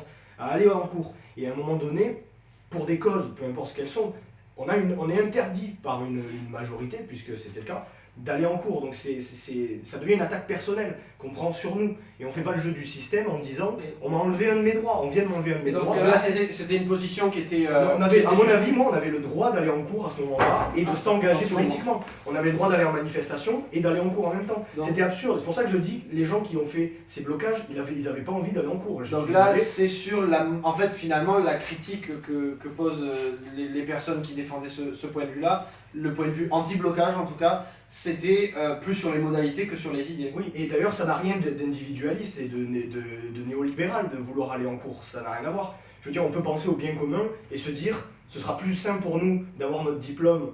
Bon, alors cet argument de notre diplôme être déprécié, bon ça c'est un peu absurde, honnêtement j'y crois pas du tout, surtout que c'est une licence de lettres.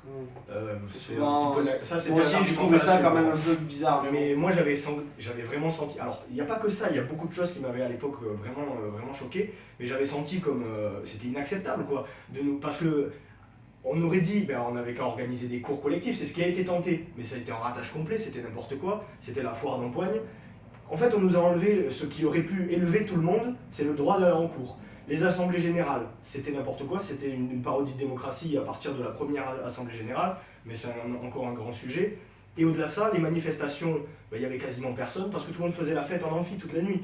Donc moi, vraiment, c'est les modalités, j'ai trouvé ça, c'était assez honteux. Et je l'ai dit après à une personne syndicat au moment des élections, qui avait dit vous allez voter pour les syndicats, j'ai dit non, je n'ai plus rien à voir avec vous, là, vous avez fait plus que me descendre, vous m'avez trahi.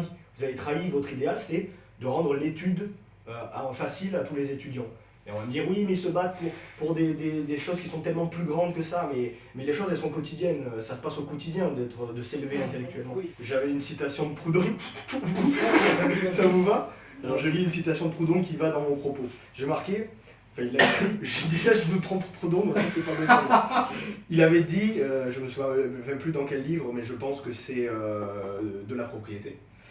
Un homme qui travaille à assurer sa dynastie, qui bâtit pour l'éternité, est moins à craindre que des parvenus pressés de s'enrichir et de signaler leur passage par quelques actions d'éclat. Et c'est exactement ce que je pense sur les personnes qui ont pris la tête du mouvement étudiant de l'époque. C'est exactement ça que je pense. On discutait des modalités. Quentin, c'était quoi les questions que tu voulais poser à question Gwenal que je avant pose, qu'on c'est passe aux C'est modalités? que je suis d'accord avec tout ce que tu viens de dire par rapport aux problèmes qu'ont posé juste les moyens en fait, de lutte tout simplement durant le blocage de la fac. Mais d'un autre côté, il faut poser, dans ce cas je te poserai la question, dans ce cas-là, est-ce que le fait, si les cours auraient malgré tout continué, comment, parce que tu comprends que le blocage de l'université, le fait qu'une université soit en stand-by, voire s'auto-gère elle-même, Ouais. est-ce que C'était possible, tout en ayant cours. Parce que il y a eu... les profs étaient là aussi sur la Donc fac. on parle des modalités, donc je fais la transition sur les modalités. On va parler maintenant de comment on agit finalement, parce que tout à l'heure c'était plutôt de pourquoi Je on sais agit. pas, mais Oui, maintenant on va parce que- parler de comment on agit et on va commencer par puisqu'on était dessus sur cette situation-là, blocage d'université ou pas, pour ensuite en venir à une actualité plus récente et notamment au thème de la violence, parce que même moi là j'ai peut-être des choses à dire au fond avec ce qui s'est passé hier. Hier 16 novembre, je sais pas si un an des Gilets jaunes, grosse manifestation sur Paris. Tu disais, donc toi ce qui t'avait dérangé c'était principalement les modalités, donc le blocage de la fac, empêcher les gens d'aller en cours, Oui. ça se matérialisait à les gens l'époque. en porte-à-faux tout simplement. Voilà, matérialisé à l'époque, ça se- les il y salles avait- étaient bloquées. voilà, les salles étaient bloquées par les chaises, les tables, il y avait du vandalisme il y avait aussi. un service de sécurité syndicat extrême gauche, il faut dire ce Il y avait qui un- interdisait l'accès à ceux qui ne voulaient Et pas. qui interdisait de diffuser même des films qui auraient Voilà. soi-disant des valeurs patriarcales. Notamment. Il y avait, On y reviendra. il y avait des actes de vandalisme aussi, etc. Voilà. Et puis aussi des, des actions sur les autres campus qui ont mené lieu Oui, des fois à des alors, drames aussi. Et il y a eu des contractions, enfin à l'époque Jusqu'à c'était vraiment à Montpellier, je ne sais pas si certains s'en souviendront, mais nous on s'en souvient très bien, c'est là dans l'amphithéâtre de la fac de droit qu'ont débarqué nos amis, hein, voilà. Enfin, on sait pas, en fait, on n'a jamais su de quel bord ils étaient, mais Si, c'était c'est sûrement apparemment- une faction engagée par le directeur de la fac. C'était une faction extrême droite. Et plutôt Ouais, de l'extrême droite qui s'est C'était mise à sûrement une tabasser génération les étudiants. identitaire, moi je veux pas les Ouais, acculer, mais voilà, c'est eux les fils de pute. hein, Quelque chose, généralement. voilà, quelque chose plutôt de ce côté-là, quoi. On se rappelle tous du Pardon. gros avec la cagoule avec sa planche, ça c'était assez Voilà. Oui, mais je me souviens. Ah ouais, non, ça c'était culte. Donc, Mais il y a du eu coup, une agression caractérisée des du coup, quelle était l'autre alternative? Parce que une autre critique qui est faite à la manifestation pacifiste, c'est qu'elle ne mène à rien. Et c'est un point de vue qui se défend encore aujourd'hui parmi les Gilets jaunes. C'est quelque chose, pas parmi les Gilets jaunes, pardon, parce que je veux pas amalgamer tout le monde, mais qui se défend aujourd'hui, c'est que si on fait pas des coups d'éclat, si on bloque pas, si on paralyse pas quelque part quelque chose, le fait simplement de marcher dans la rue ne suffit pas. Alors, si on ne peut pas, si le fait de marcher dans la rue comme ça est quelque chose vain, si le fait de bloquer les facs est injuste, alors quelque part, qu'est-ce qu'il faut faire? Et ben voilà, la réponse tu l'as déjà Parce que là, on donnée. se retrouve face à un véritable paradoxe en fait. Enfin, plutôt Mais pas face vraiment. face à un mur, une impasse. Pas vraiment, parce que déjà, la réponse tu l'as Parce donnée que- dans ton Je sommaire. suis d'accord avec Tu toi. as dit le blocage des facs et le blocage en point, c'est la même chose au final. Bon, c'est pas le même axe, le même qui est attaqué, je veux dire, on bloque pas la même chose. Bon, marcher dans la rue, moi je suis d'accord pour qu'on marche dans la rue, c'est très bien pour les syndicats. Ouais, c'est magnifique pour les syndicats. Pour les syndicats, même tout simplement pour actualiser la manif, Voilà. qu'elle soit Et présente, ça, c'est bien. que les C'est bien slogans pour- soient. Voilà, c'est ça. Que les C'est- revendications soient au Exactement, grand pour jour. qu'elle soit. Donc, moi je suis pas contre les manifestations, c'est évident.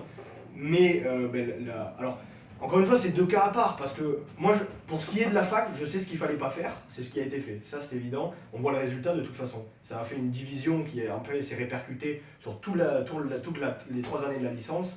Et bon, l'ambiance c'était pas. On va dire que l'ambiance était catastrophique, mais ça n'a jamais été aussi tendu qu'après ça. C'est pas forcément de la faute du blocage, je dis pas. Moi, je sais, sur ce cas-là, je sais ce qu'il aurait pas fallu faire. Et comme c'est mon échelle, j'avais peut-être des idées à proposer que je n'ai pas proposées parce que je suis peut-être lâche, tout simplement. Non, parce qu'à l'époque, donc, comme je le disais, j'étais adolescent, donc ça ne m'intéressait pas plus que ça. Pour ce qui est des gilets jaunes, après, la solution, là, c'est beaucoup complexe. Mais moi, vous le savez, et j'ai pas honte de le dire, moi, je plaide quand même la violence révolutionnaire en général. Hein. Mais ça, c'est tellement radical que c'est quasiment inatteignable.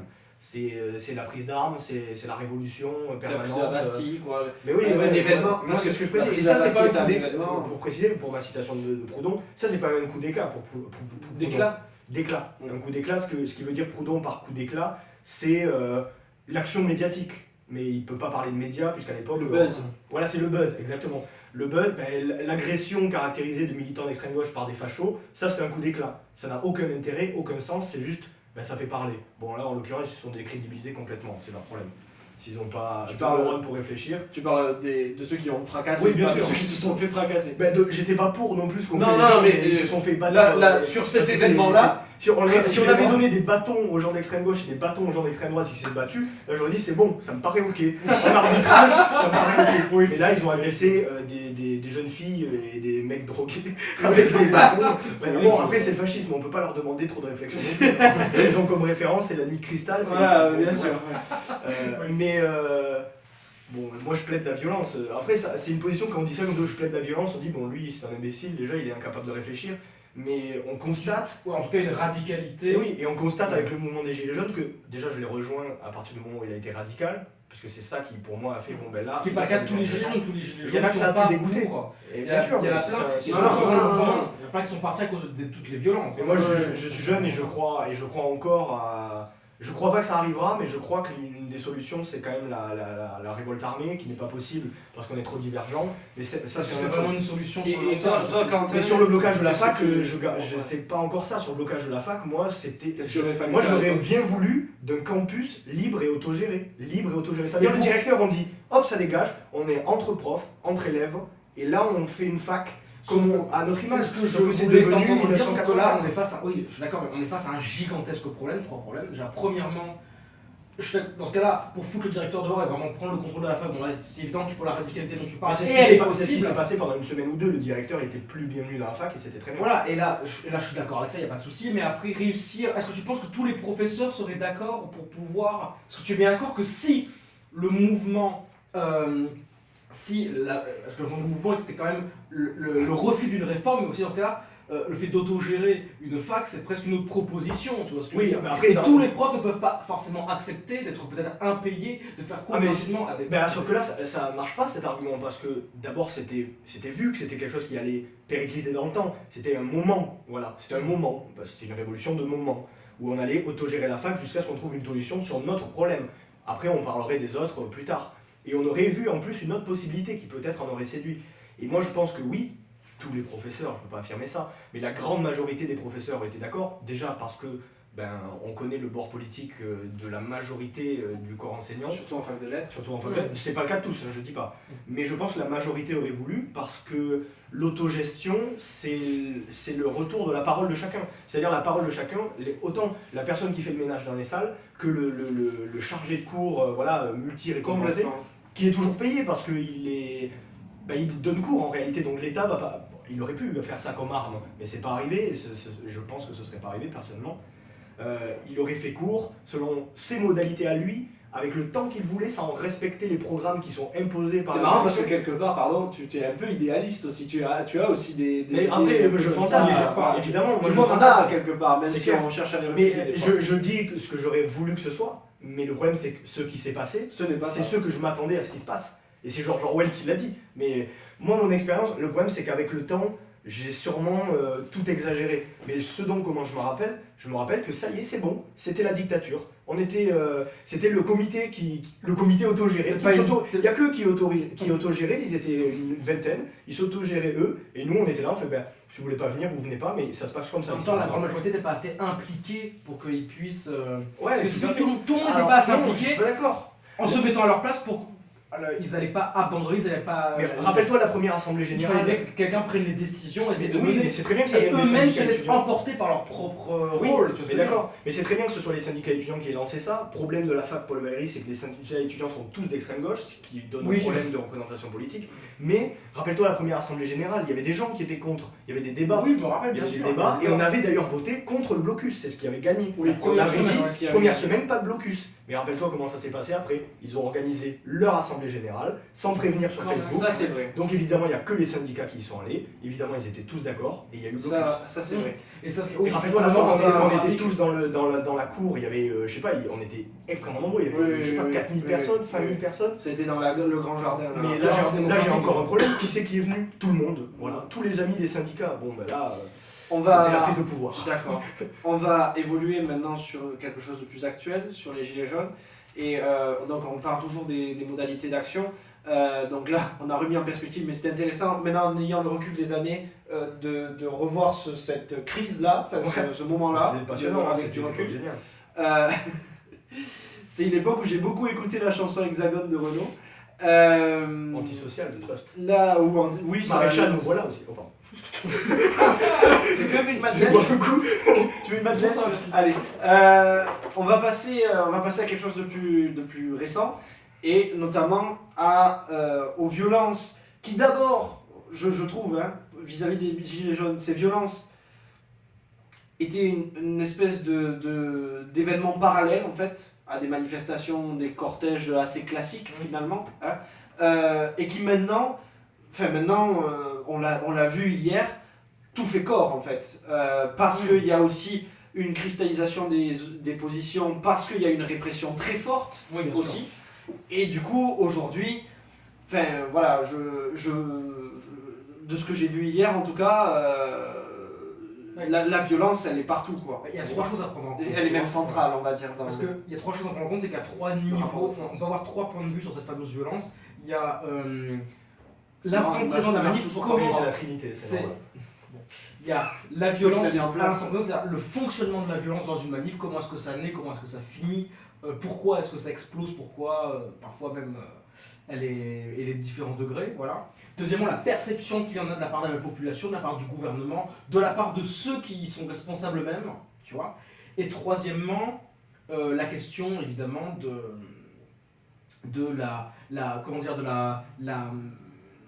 pas la valeur, mais je dirais la légitimité finalement de la violence dans un sens comme dans l'autre. Ça, c'est les trois questions qu'il faut poser. Ça c'est inscrit dans la loi d'ailleurs, la légitimité de la violence. Oui, et que beaucoup réutilisent maintenant le fait qu'un peuple, c'est surtout sur plein de médias gilets jaunes, c'est le peuple aurait la légitimité de prendre les armes s'il y a une attaque. Alors pas dans ce sens, moi je l'ai vu hier sur une...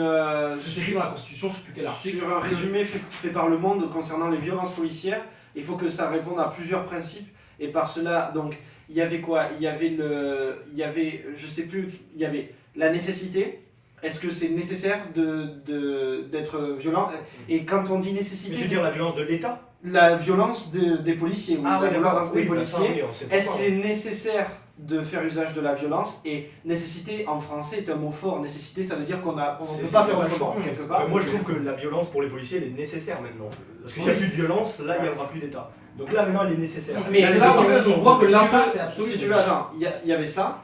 Il y avait ensuite le rapport de force, c'est-à-dire que est-ce que c'est un rapport égal ou est-ce que c'est un rapport trop... Non, c'est pas un rapport égal. Et c'est pour ça qu'il y a Et la loi française, la loi inscrite comme elle l'est, dit que les policiers, les forces de l'ordre doivent répondre à ce à quoi elles font face avec égalité. Ça veut bien pas longtemps que c'est en balançant. J'ai une illusion que ça.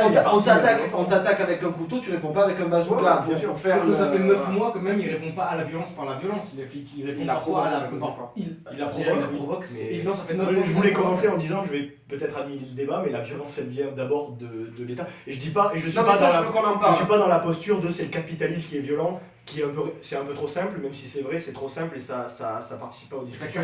Mais la vérité, c'est que la violence, si on veut choisir qui c'est qui a commencé, c'est pas des gens qui ont cassé des vitrines. Ça, c'est pas la violence. Vous pensez, juste une chose, est-ce que vous pensez vraiment, c'est peut-être sans doute un mélange de tout, mais que les black blocs, oui. Évidemment séparer les gilets jaunes et black blocs qui sont pas la même chose. Voilà. Mais les black blocs, vous pensez que c'est vraiment des... Parce que souvent les médias, quand je dis les médias, c'est plutôt les médias de masse, les journaux télévisés en général, journaux télévisés, BFM TV, c'est ce que les gens regardent. Voilà, ce que les gens regardent le plus. Parce qu'on ne peut pas tout mettre dans le même panier non plus. Souvent, ce qu'on nous dit, c'est qu'en fait, c'est des gens qui profitent des manifestations pour s'amuser. Alors, Comme si c'était Il y a un deux simple points. amusement. Il y a vraiment Mais est-ce que c'est ça qui est parce complexe. que il y a des gens qui défendent une idée révolutionnaire violente, tu vois, Les et du anarchistes, coup, absolument. ils pourraient faire partie des Black Mais Blocs. ce qu'il y a, c'est que déjà, il y a un biais. C'est pas un biais, c'est une volonté de la télévision, qui est une désinformation, du coup, pas un biais. Déjà, les Black Blocs, c'est pas un parti politique. Les Black Blocs, c'est à un moment donné, il y a un Black Bloc qui se forme. Les Black Blocs, c'est un ensemble de personnes qui décident de Vous s'habiller les en. avez vus agir. Oui, on les a juste vus de loin. Moi, c'est que ça vient, on fait Bah oui. partie. Et Oui, j'ai oui. vu ses collègues qui, eux, sont vraiment des Black Blocs absolus. Et chez la mentalité, alors, les deux que j'ai connus, c'est des gens qui ont une mentalité que je trouve extrêmement saine, ça qui est très très drôle, justement. Mais. Donc, je dis ça très bien. Qui Pour décident, vérifier- c'est vrai, pour c'est des vérifier gens qu'on qui, dit à un pas les moment trucs en donné, l'air que décident vous en avez côtoyé, quoi. de s'allier à un moment donné Mhm. pour deux choses, casser, affronter les flics. Ça, c'est la vérité. Et non, il y a la troisième, c'est protéger aussi souvent des manifestants. Ça, c'est devenu comme ça Oui, pour les pour les gilets gilets jaunes. jaunes. Mais Ce qui n'est pas le cas les tout le Black temps. Blocs, il et faut revenir à existait l'histoire parce avant que je me les- suis oui, renseigné. oui. Mais ça a apparu, bon c'est vieux, mais ça a apparu à l'époque du G20, si je dis pas de conneries, quand il y avait eu je crois que c'est en 2006, mais il faudrait Bon, un revérifier. peu plus tôt, hein, mais non, Mais je crois que c'est là vraiment là, et donc là c'était en plus des manifestants de toute l'Europe. Alors à l'époque, quand même, il faut dire, c'était avant tout anarchiste, évidemment, altermondialiste, écolo-féministe, il y a de ça aussi. Aujourd'hui, bon, il y a beaucoup de. Bon, je plutôt suis désolé anarchiste, du terme, c'est il y a moche. beaucoup d'anarchistes, il y a aussi, le terme est pas fou, mais des racailles qui sont là pour se défouler, ça c'est le fait. Il y en a qui Oui, sont des là, délinquants, ils viennent pas de vraiment. manière politique, c'est juste Ils qu'ils se sont là disent. juste pour on avoir fait une l'occasion occasion de délinquance. Voilà, exactement. Mais l'ensemble est de la délinquance, mais il y a une délinquance politique, une délinquance Le divertissement. Voilà, Ludique. ludique. Ils s'allient à ce moment-là. Bon, maintenant, je pense Mais qu'il y a aussi il des y a gens d'extrême trois- droite qui sont moins représentés quand même dans les Il y a Black Blocs. trois types. Il y a des flics. Il y a et- trois types de. Merde, encore 3. Putain, et Ça ça fait fait beaucoup. 3 fois que tu nous dis 3. Mais moi je T'es fais toujours lié. 3 parce que moi je crois encore à sa trinité. La Mais- Sainte mais pas la trinité chrétienne, la trinité dans le Non. sens que c'est le chiffre 3 qui Mais réunit. pardon, je te taquine. Non, mais il y a antithèse, Je te antithèse, laisse synthèse. Voilà, C'est non, des c'est la roules, trois types des de roules, Black des Blocs. Les marxistes. premiers, c'est ceux qui évidemment sont là uniquement pour le plaisir de casser juste pour le divertissement et qui portent à préjudice pour beaucoup parce que c'est souvent eux qui ont le moins de Leurs discernement. actions sont mal ciblées et, Voilà. et les médias ciblent. Quand Et tu si, casses, si tu les interviews, c'est souvent ils des sont gens qui ont rien complètement dans la tête. Et c'est voilà. vrai, et c'est malheureux Deuxièmement, parce il qu'ils y a ceux qui desservent. le font pour des raisons politiques, parce qu'ils sont vraiment pour la révolution violente, armée, radicale. Et il y a un troisième bord, que moi j'en ai connu, je pense vraiment que c'est presque un tiers d'ailleurs en termes. Je suis personne pour pouvoir établir des statistiques pareilles, mais ça va se jouer comme ça. Et il y a un troisième tiers qui est quand même très important, c'est ceux qui n'ont pas des convictions politiques profondes, mais qui, voilà, il y a une injustice, il y a un système qui est injuste, et donc on réagit, on est en quelque sorte. Tu vois, on n'est pas là. Ce qui est fascinant avec le Black Bloc, c'est pas un parti du tout. Parce que le but, c'est pas d'amener des idées au pouvoir, c'est juste d'être le vaisseau de certaines radicalités pour l'amener. C'est juste, c'est un pur. C'est un peu la légitime défense du peuple, c'est ça, c'est l'arme Oui. de. Ouais, c'est c'est l'arme de défense. l'arme, mais quoi. populaire. C'est sûr, mais après, pour moi, c'est ce que c'est devenu parce qu'à À l'origine, non. à l'origine, c'est. Mais la là, confrontation on qui parle recherchait. vraiment de ce qui Mais se passe, des là, gilets jaunes aujourd'hui, et des choses vraiment. non seulement de maintenant, c'est quoi. ce que c'est devenu, mais c'est ce qui fait aujourd'hui que le mouvement des Gilets jaunes est encore médiatique. Parce que là, aujourd'hui, ce que les médias veulent, c'est la destruction. Mais c'est devenu maintenant très stratégique, la destruction. Elle est même souhaitable maintenant, parce que sinon, on n'en parle pas, tout simplement. Et beaucoup de Gilets jaunes, il y avait beaucoup d'interviews dans la rue comme ça, Vincent Lapierre, si tu nous regardes, désolé encore, qui dit- C'est un journaliste indépendant, bah, je vais dire le. et des gens qui disaient, les Black Blocs, des gens âgés, respectables, pourrait-on dire, qui disaient les Black Blocs, j'en avais un peu peur, mais le fait est que non seulement ils nous protègent, et c'est juste, ils font ce que nous on ne peut plus faire, parce qu'on a Et c'est ce que la vous force, avez on a le ressenti courage. en étant présent sur les manifestations, Bien notamment sûr, mais hier à Paris. on peut être que mitigé, parce qu'il y a... Place Clichy, Place d'Italie. Place d'Italie, on peut être que mitigé, parce qu'il y a... Moi je trouve que on peut pas leur mettre de l'héroïsme, parce que ça reste des gens masqués qui cassent tout, le fait est que c'est ça, qui en plus, si la police est là d'abord, pas pacifique, ça n'existe pas la police pacifique en manifestation, mais qui est juste là pour bloquer, eux leur but c'est de les faire courir après et se battre finalement.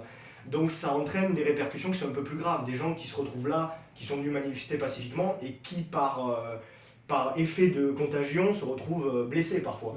Ça c'est le côté irréfléchi de Mais leur là, action qui est un peu on gênant. peut éteindre le problème au-delà des Black Blocs, parce que leur intronisation dans le mouvement des Gilets jaunes, elle est très importante, parce que ce qu'elle révèle du mouvement lui-même, c'est ce qu'on voit que là, c'est cette fameuse impasse dont je vous parlais depuis tout à l'heure, tu vois, c'est même au sein des Gilets jaunes, au sein de la question de l'engagement, tu vois, tu t'engages pour les Gilets jaunes, tu vois, c'est toujours pareil, c'est les trois camps. C'est tu es pour, contre ou t'en as rien à foutre, tu vois. Et ça reprend presque le mot de Bush à l'époque, vous vous souvenez, hein, par rapport à. Est-ce que vous êtes avec moi ou contre moi? Contre moi, qui est évidemment le positionnement qui est certainement. Mot de Bush et d'Anakin Skywalker hein, aussi. Oui, Oui. j'en préfère un à l'autre. Je sais pas. Même moi je préfère Bush être Non, il parlait de moi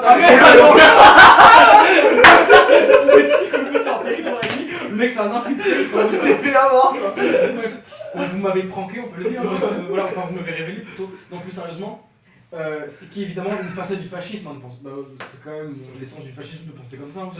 Soit vous êtes contre moi ou vous êtes pour moi. Enfin, avec ou contre, c'est quand même une certaine définition du fascisme pour moi. Ce faux dilemme, en fait. Bien sûr. Hein, Et maintenant, et très souvent, pardon, l'alternative qui est proposée dans le contre moi, c'est une alternative impossible à défendre. Qui est souvent, vous êtes contre moi parce que vous êtes avec la barbarie ou avec les terroristes. C'est pas vous êtes contre moi parce que vous avez pas la même idée du monde que moi. Pas grave. Vous êtes contre moi parce que vous êtes voilà. Qui est un sophisme phénoménal. Voilà. Et tu vois, Mais il est tellement répandu que ça en devient une habitude. La violence, c'est pas bien. La violence, c'est pas bien. mais ça fait du bien. Non, moi je veux qu'on revienne vraiment Alors, ça passe. sur des choses qu'on a vues, surtout, des choses auxquelles on a assisté. Toi, Quentin, t'as encore plus à raconter que nous deux, Ah oui. sur tout ce qui a pu se passer, et notamment du rapport avec la police, et notamment ce qu'on a vu hier. Donc moi, hier, j'ai fait la matinée avec Quentin et... La matinale, 6h, 8h. donc il s'est pas passé des choses fantasmagoriques parce que c'était pas vraiment lancé en fait. Non. C'était des préambules. C'était un cortège quasiment avorté, quoi. Complètement, mais c'était le principe des forces de l'ordre en fait, quelque part, c'était de casser toute tentative de cortège, toute tentative de déambulation, de manifestation. Puis toi, l'après-midi, toi, Gwendal, J'ai vu la guerre de tranchées, tout simplement. t'étais en mode guerre de tranchées. Voilà. À chaque fois que je suis quelque part, de toute manière, c'est la violence extrême. Ça s'extrémise. Voilà. Je suis là. Pourquoi toi t'étais pas là le matin? Parce que tu dormais, dormais pas ce matin. voilà, très clairement. Pourquoi j'étais pas là l'après-midi? Parce que j'ai eu peur. Parce que j'ai eu peur, j'ai été extrêmement attristé, j'étais absolument bouleversé par ce que j'ai vu. C'est vrai? Ouais, et pourtant, et je suis prêt à l'entendre, j'ai pas vu grand chose quelque part. Enfin, par rapport à tout ce que vous avez pu vivre, les gens qui êtes là depuis le début, qui suivaient un peu tous les moments forts, c'est-à-dire puisque les Gilets jaunes, il y a eu très vite une envie de se rassembler à beaucoup plus nombreux, plutôt que de rester chacun dans son coin, de faire des rassemblements à Paris, mais aussi en province. Il y a eu des rassemblements à Montpellier, à Toulouse, toi tu as participé à des choses où il y avait des gens qui venaient d'un peu partout. En fait, j'avais jamais vécu ça de ma vie, parce que nous on vient tous les deux en tout cas, mais même toi, de petits villages assez préservés par ça. Moi, mon père m'a amené très tôt en manifestation, je me souviens, mais c'était à chaque fois des manifestations organisées par des syndicats et des manifestations pacifistes voilà, de fonctionnaires. C'était pour les retraites en 2007, je crois, ma première manifestation. Pas en 2007, en 2009. En 2009. Et du coup, hier, mais j'avais l'impression que j'étais en plein terrain de guerre en fait. La fumée, les sirènes, le fait que des gens, et là clairement je ne pourrais plus accepter aucun discours qui me dit c'est les casseurs qui lancent d'abord. Je ne pourrais plus, je peux plus écouter ça après ce que j'ai vu hier. Parce que nous sortions du métro, le métro était enfumé, le métro était plein de lacrymogènes. Et la lacrymogène n'était pas envoyée par les manifestants. Hein. Donc, imaginons, on est sur une station de métro qui est desservie par un métro où des enfants, des personnes âgées peuvent sortir et tu as du gaz plein. Tu vois, tu te le prends directement. Alors que tu sois gilet jaune ou que tu sois pas gilet jaune, tous les citoyens le prennent. Nous, on a eu la même situation quand on était réfugiés dans le hall qui servait de QG à la Croix-Rouge, donc là, enfin au street medic, qu'ils ont gazé l'hôpital. Là, tu es sur une violence violence qui est complètement illégitime, qui n'est absolument pas nécessaire et qui est absolument démesurée. À Paris, à Montpellier, j'ai vu plein de gamins dans les parcs se faire gazer. J'ai vu encore pire que ça au Boulou quand il y avait eu une journée où on avait s'est fait tirer 600 fois dessus avec le lacrymo, une journée phénoménale qui était vraiment une journée de véritable guerre civile. Ce jour-là, on a eu les pompiers qui sont venus chercher un type qui avait fait un arrêt cardiaque à cause des gaz lacrymaux. Et il y avait les pompiers, les flics, ils étaient à 20 mètres, ils les voyaient, il y avait les pompiers qui sont arrivés, ils se sont garés, ils sont descendus, ils sont allés s'occuper du type, ils ont tiré au lacrymo là où ils sont en train de s'occuper du type par terre. Bien sûr. Quand même, là c'est... Et tout ça, c'est un mélange, parce que je vais finir avec mon point de vue, puisque moi je suis pas resté très longtemps, vous avez sans doute plus de choses à raconter que moi. Tout ça, c'est un mélange à la fois de violence évidemment physique, puisque la lacrymo, c'est pas juste que c'est quelque chose de désagréable, c'est quelque chose qui te prend et qui peut être vraiment très dangereux pour des personnes plus faibles, on va dire, qui ont des asthmatiques. Ou... Moi, je sais que la lacrymo, même après être rentré chez moi, après avoir pris une douche, etc., je continuais à avoir les sinus, tu vois, qui étaient vraiment... Et on en a parlé hier soir tous les deux, Quentin, avant de s'endormir. On avait les sinus encore bien pris. J'ai passé tout mon trajet du retour à cracher partout dès que je pouvais. Et On sait pas les effets sur le long terme. et avoir les yeux, et on sait pas les effets sur le long terme. Heureusement, quelque part... Une étude espagnole il n'y a pas longtemps, qui sont allés faire des... Parce que il y avait, en France, il n'y avait pas le droit de faire des analyses, tu sais, de... Mais quelque part, c'est évident qu'il y a des effets sur le long terme. Surtout que oui, Et en c'est Espagne, pas il y a eu- aussi et nocif, apparemment, c'est extrêmement nocif et Ah que oui, ça aurait, sans doute. sur le long terme, quasiment celle de l'arsenic même, tu sais. Et Sur, que c'est voilà. conséquences même sanguines et pas seulement pulmonaires d'ailleurs. Hein, c'est... Je sors du métro avec vous, je sors de la station de métro avec tous les gens, et là, je me retrouve face à quoi? Nous retrouvons face à quoi? Un groupe de 50 gilets jaunes. Non, il sait plus ce que c'est, Non, si tu veux, ils étaient 40-50 ici, et puis sur la rue, Oui, après c'est derrière, plus- ils c'est étaient avec- peut-être 150. qui ne faisait rien. Facile. Enfin, qui... Ils ne faisaient rien, ils avaient des pancartes. Il y avait des gens qui étaient masqués. C'est obligatoire. La consigne en plus du jour, c'était de ne pas venir forcément avec les gilets jaunes pour pouvoir se faire passer pour des gens Ordinaire, ouais. ordinaires, des civils. Tu vois, je dis des civils, Ouais, mais c'était tu l'as une guerre. dit, mais c'est l'état de guerre. C'est marrant parce que l'état de guerre a fini à 17h30. Voilà. Pas samedi en l'occurrence, mais d'habitude. Et ces gens-là, enfin, à peine nous sortons, tu te souviens, ils commençaient à tirer des flashballs. Et si tu veux, j'aurais avancé,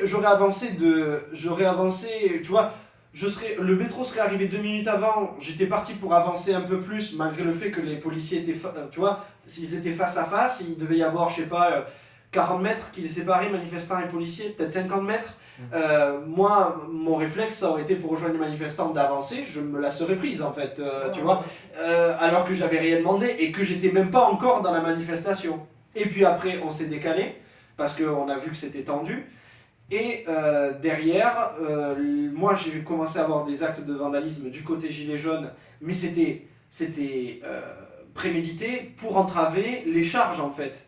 En fait, ce qu'ils faisaient, c'est qu'ils prenaient des panneaux de chantier et ils les mettaient au milieu de la route pour ralentir la charge. Mais il y avait plein de gens, et c'est là que j'ai été atterré, c'était des cinquantenaires, tu vois, ces visages, c'est comme si je les avais déjà vus dans ma vie en fait, mais c'était pas des gens que je connaissais. Bien sûr. C'est des gens qui sont d'habitude derrière des bureaux, qui sont derrière le comptoir de ma boulangerie, tu vois, et qui nous parlaient à nous, tu vois, c'était la seule once d'humanité que je voyais dans je ce veux dire, le plus dans triste, ce moi, ce que je phénomène. pense, c'est que les flics derrière leur casque et leur cagoule interdits par Mais la loi, ça... on les voit aussi, c'est des gens comme nous, c'est nous. Ça- Ils ont 21 ans, ça, c'est ils tirent évident. dans la tête d'autres personnes. C'est évident. C'est terrible. On voit qu'à niveau de déshumanisation, Ils sont là, c'est c'est le nazisme. Donc, quasiment. il y a eu un moyen complètement... Comment ça En C'est plus, pas le nazisme, mais ça va le devenir. En plus de la violence gratuite, c'était complètement démesuré parce qu'on a vu la proportion de policiers par rapport à la proportion de manifestants. C'est incroyable en fait de voir ça. C'est incroyable de voir ça. Il y avait 2 fois plus de policiers que de manifestants. À partir de là, il y a un vrai problème, tu vois. Quand on dit que la violence elle doit être proportionnelle à la menace, là c'est un problème. Après, je remets pas du tout en cause tout ce que tu dis depuis tout à l'heure, mais tout ce que tu dis, il y aurait plein de gens qui auraient des arguments contraires, qui diraient que c'est... Mais moi je te parle simplement de ce que j'ai vu. Je sais, non, c'est très important, bien sûr. Je me fais l'avocat du diable, tu vois, qui pourrait te rétorquer. Oui, mais que les flics sont aussi violents parce que c'est en réaction aux violences des gilets jaunes. Pas Non, là. Excuse-moi, je pas là. sais. Non, mais bien sûr, mais par peur, Pas là. par Non, parce qu'aujourd'hui, c'est devenu Pas là. interdit d'être gilet jaune. On n'a plus le droit. Je sais, bien sûr, on a Voilà. C'est comme ça, c'est déjà la violence pour eux. Je d'être commence gilets à voir jaunes, des gens. de manifester. Je finis Moi mon. j'ai honte si je le dis à quelqu'un que je connais pas. Je finis ma description de la matinée. Vas-y. Je commence à voir des gens courir dans la rue comme s'il y avait. Moi, ça m'a rappelé des images traumatisantes, des images d'attentats, des images du 11 septembre, de voir des gens courir avec une énorme fumée derrière. Et puis ben, c'est là que la violence psychologique prend aussi le pas. Ce sont ces fameuses grenades aussi qui explosent et qui font un bruit pas possible, tu vois, qui résonnent dans les rues aussi. Et là, tu as l'impression vraiment d'être en guerre et tu te dis, mais dans quoi je suis embarqué en fait? Qu'est-ce que je fais là? Et finalement, à quoi je sers à part me faire laminer en fait et à fuir parce qu'on m'attaque au final?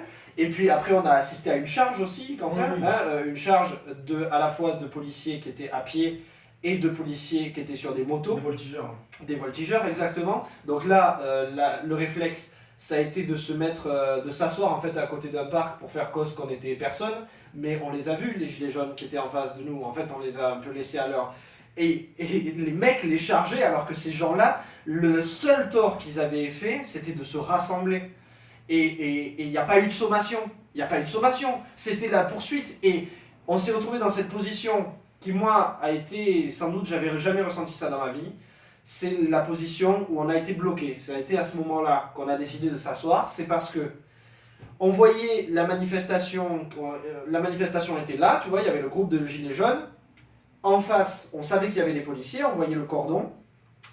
Et nous, on arrivait par la rue comme ça. Et on arrive, on voit les policiers de là-bas qui commencent à s'approcher. Et là, on se dit, on va faire demi-tour. On va peut-être prendre du recul dans l'autre sens. De toute façon, on faisait que ça depuis la matinée, c'était de fuir. Parce que tu peux rien faire. Non mais, voilà. Donc, et on se retourne, et là, on voit derrière nous un autre cordon de flics se positionner et nous bloquer. Et donc, c'était une espèce presque de jeu, tu vois, de chat avec une souris. Et finalement, excuse-moi, mais quand tu laisses aucune possibilité de fuite, c'est que tu es là pour l'affrontement. C'est que tu es là pour l'affrontement. Et le problème, c'est que c'est un affrontement absolument inégal. Voilà, parce que tout le monde n'est pas le boxeur, là, comment il s'appelle? Détingé. Voilà, tout le monde n'est pas détingé. Déjà détingé, lui, il va à main nue contre un bouclier. Il avait des grosses couilles aussi. Mais la plupart des gens qui sont là, c'est des travailleurs, c'est pas des guerriers. Et ils se font laminer, voilà, dans tous les sens du terme. Et tout ça, moi, ça m'a complètement miné. Et d'abord, je l'ai fait en rigolant avec une dame qui était assise à côté de moi. J'ai dit, et donc sur Wikipédia, à France, il y a écrit état de droit. Tu vois, quand j'ai vu tous les camions comme ça passer dans tous les sens, il m'a dit oui, il paraît que c'est donc ça. Ah bon? Et on a trouvé ça sympa. Mais si tu veux, il y a aucune communication. Il n'y a aucune attention en première sommation ou veuillez. Non, on y va, et puis bam, et puis on envoie les lacrymos. Et il y avait des jeunes qui jouaient au foot, mais des petits, enfin, ils avaient 12-13 ans, on va dire, ils jouaient au foot, ils assistaient à tout ça. Et il y avait des lacrymos qui leur arrivaient sur la gueule aussi. Petit à petit, on a vu, tu sais, cette petite fille qui était à côté de nous avec son père, avec la planche. Oui. Moi, ça me mine quand je vois ça. Quand je vois une petite fille comme ça, qui assiste à ça, à la déliquescence en fait de la démocratie, parce que, excuse-moi, mais là on est dans des situations complètement fascistes en fait, on est dans des choses que je pensais jamais voir de ma vie en étant habitant de la République française, tu vois, qui pour moi, comme me l'avait enseigné mon père à l'école, était une espèce d'exemple en fait, tu vois, cette espèce de mythe de la France comme pays des droits de l'homme, etc. Mais c'était tout l'inverse, tu vois. Et j'ai assisté à ça, et vous après vous avez assisté à des choses encore pires l'après-midi parce que c'était encore plus chaud. Et ça m'a complètement miné. J'ai eu extrêmement peur, j'avais peur d'être dangereux pour vous parce que quand tu as peur et que tu es dans la panique, tu fais pas attention aux gens qui sont autour de toi. Et je me suis moi-même remarqué dans une situation où j'étais parti en courant sans vous regarder derrière. Et je me suis arrêté. À un moment, je me suis dit, mais putain, mais ils sont où? Et ce genre de... Non, il faut qu'on soit tous solidaires, tu vois, dans ce genre de situation-là pour pouvoir s'en sortir. Enfin, je pense. Hein. S'il y en a un qui est un peu derrière, ben, il faut l'amener avec soi, il ne faut pas le laisser tout seul. Donc, je me sentais dangereux, je me sentais sous-équipé aussi. Et d'autre part, je me sentais, qui plus est, inutile. Je me sentais comme de la chair à abattre, en fait, si tu veux. Voilà. Vous, l'après-midi, sans doute que votre action... J'en sais rien si l'action a été plus bénéfique quelque part, j'en sais rien. Mais je me sentais inutile. J'avais l'impression que ce que je faisais là n'apportait rien, à part de la peur. Et donc, c'est pour ça que je termine avec ça. Je comprends. Je pense qu'il y a aussi eu beaucoup de désengagement. Pour la peur, oui. Par la peur en fait, la peur de parce que ça existait, les yeux qui sont Arraché. Salia qui m'a parlé de ce qui lui arrive à son Ouais, la pied. fille s'est arrachée le pied par le F4. Donc tout ça je le comprends en fait qu'on en ait peur et qu'on veuille pas y aller, et moi je l'assume, voilà, je suis lâche et je suis pas là pour ça en fait. Je suis pas préparé à ça, je suis pas préparé à ce genre de situation, tu vois. Et bon ben voilà, c'est pour ça que après j'ai fait allez, salut, c'est tout pour moi, et j'ai vraiment passé l'après-midi à y penser, à me morfondre, et je pense que c'est des images qui resteront quand même dans ma tête pendant longtemps, avant que j'en vois d'autres. Ouais, bien sûr. Moi, c'est exactement pour ça, justement, alors c'est pas pour me jeter les fleurs évidemment, mais c'est justement pour ça que moi j'y vais, et dans les endroits où c'est le plus dur, non pas pour casser et me confronter à la police, mais parce que je pense que dans ce genre de situation de panique, bon déjà je rigole, donc ça c'est toujours bien, ça, les gens s'amusent. Oui. Et, non mais il y avait beaucoup d'humanité, il y avait beaucoup d'humour voilà. parmi les gilets jaunes, parce que tu es obligé d'alléger le... Mais dans le cas présent, nous on avait été, on parlait de ce hall d'immeuble avec trois types de la SNCF qu'on a croisés, un grand géant de 2,10 m très sympathique. En fait, il y a un sas à un moment donné d'un hall d'immeuble qui a été forcé, qui a été ouvert, et où les street medics se sont mis pour accueillir les blessés graves. D'ailleurs, une personne qui a pris une flashball. Non, un coup de matraque. Un coup de matraque au milieu là, donc, et ça lui a fait ça aussi, jeune fille, dans la 19 loi, ans, ensemble. la tonfa, dans la loi, C'est pas- ça ne doit servir même pas à frapper, mais simplement à immobiliser ou à contrer une attaque avec une arme sûrement contondante. vouloir mettre un coup de Donc, tête à un CRS, je pense. Dès que tu vois un policier frapper quelqu'un à terre ou frapper quelqu'un qui est désarmé, c'est interdit, c'est juste interdit par la loi. C'est déjà hors la loi. depuis. C'est hors la Mais loi. il y a les armes nucléaires d'Irak en fait, les gilets jaunes les ont récupérées et c'est pour ça que je les annulées en fait. Non mais si tu veux en fait, c'est que après on va me dire oui mais les policiers c'est parce que c'est un moment de tension alors ils se laissent aller. Mais non, c'est leur métier, c'est leur putain de métier, ils sont formés à ça, tu vois.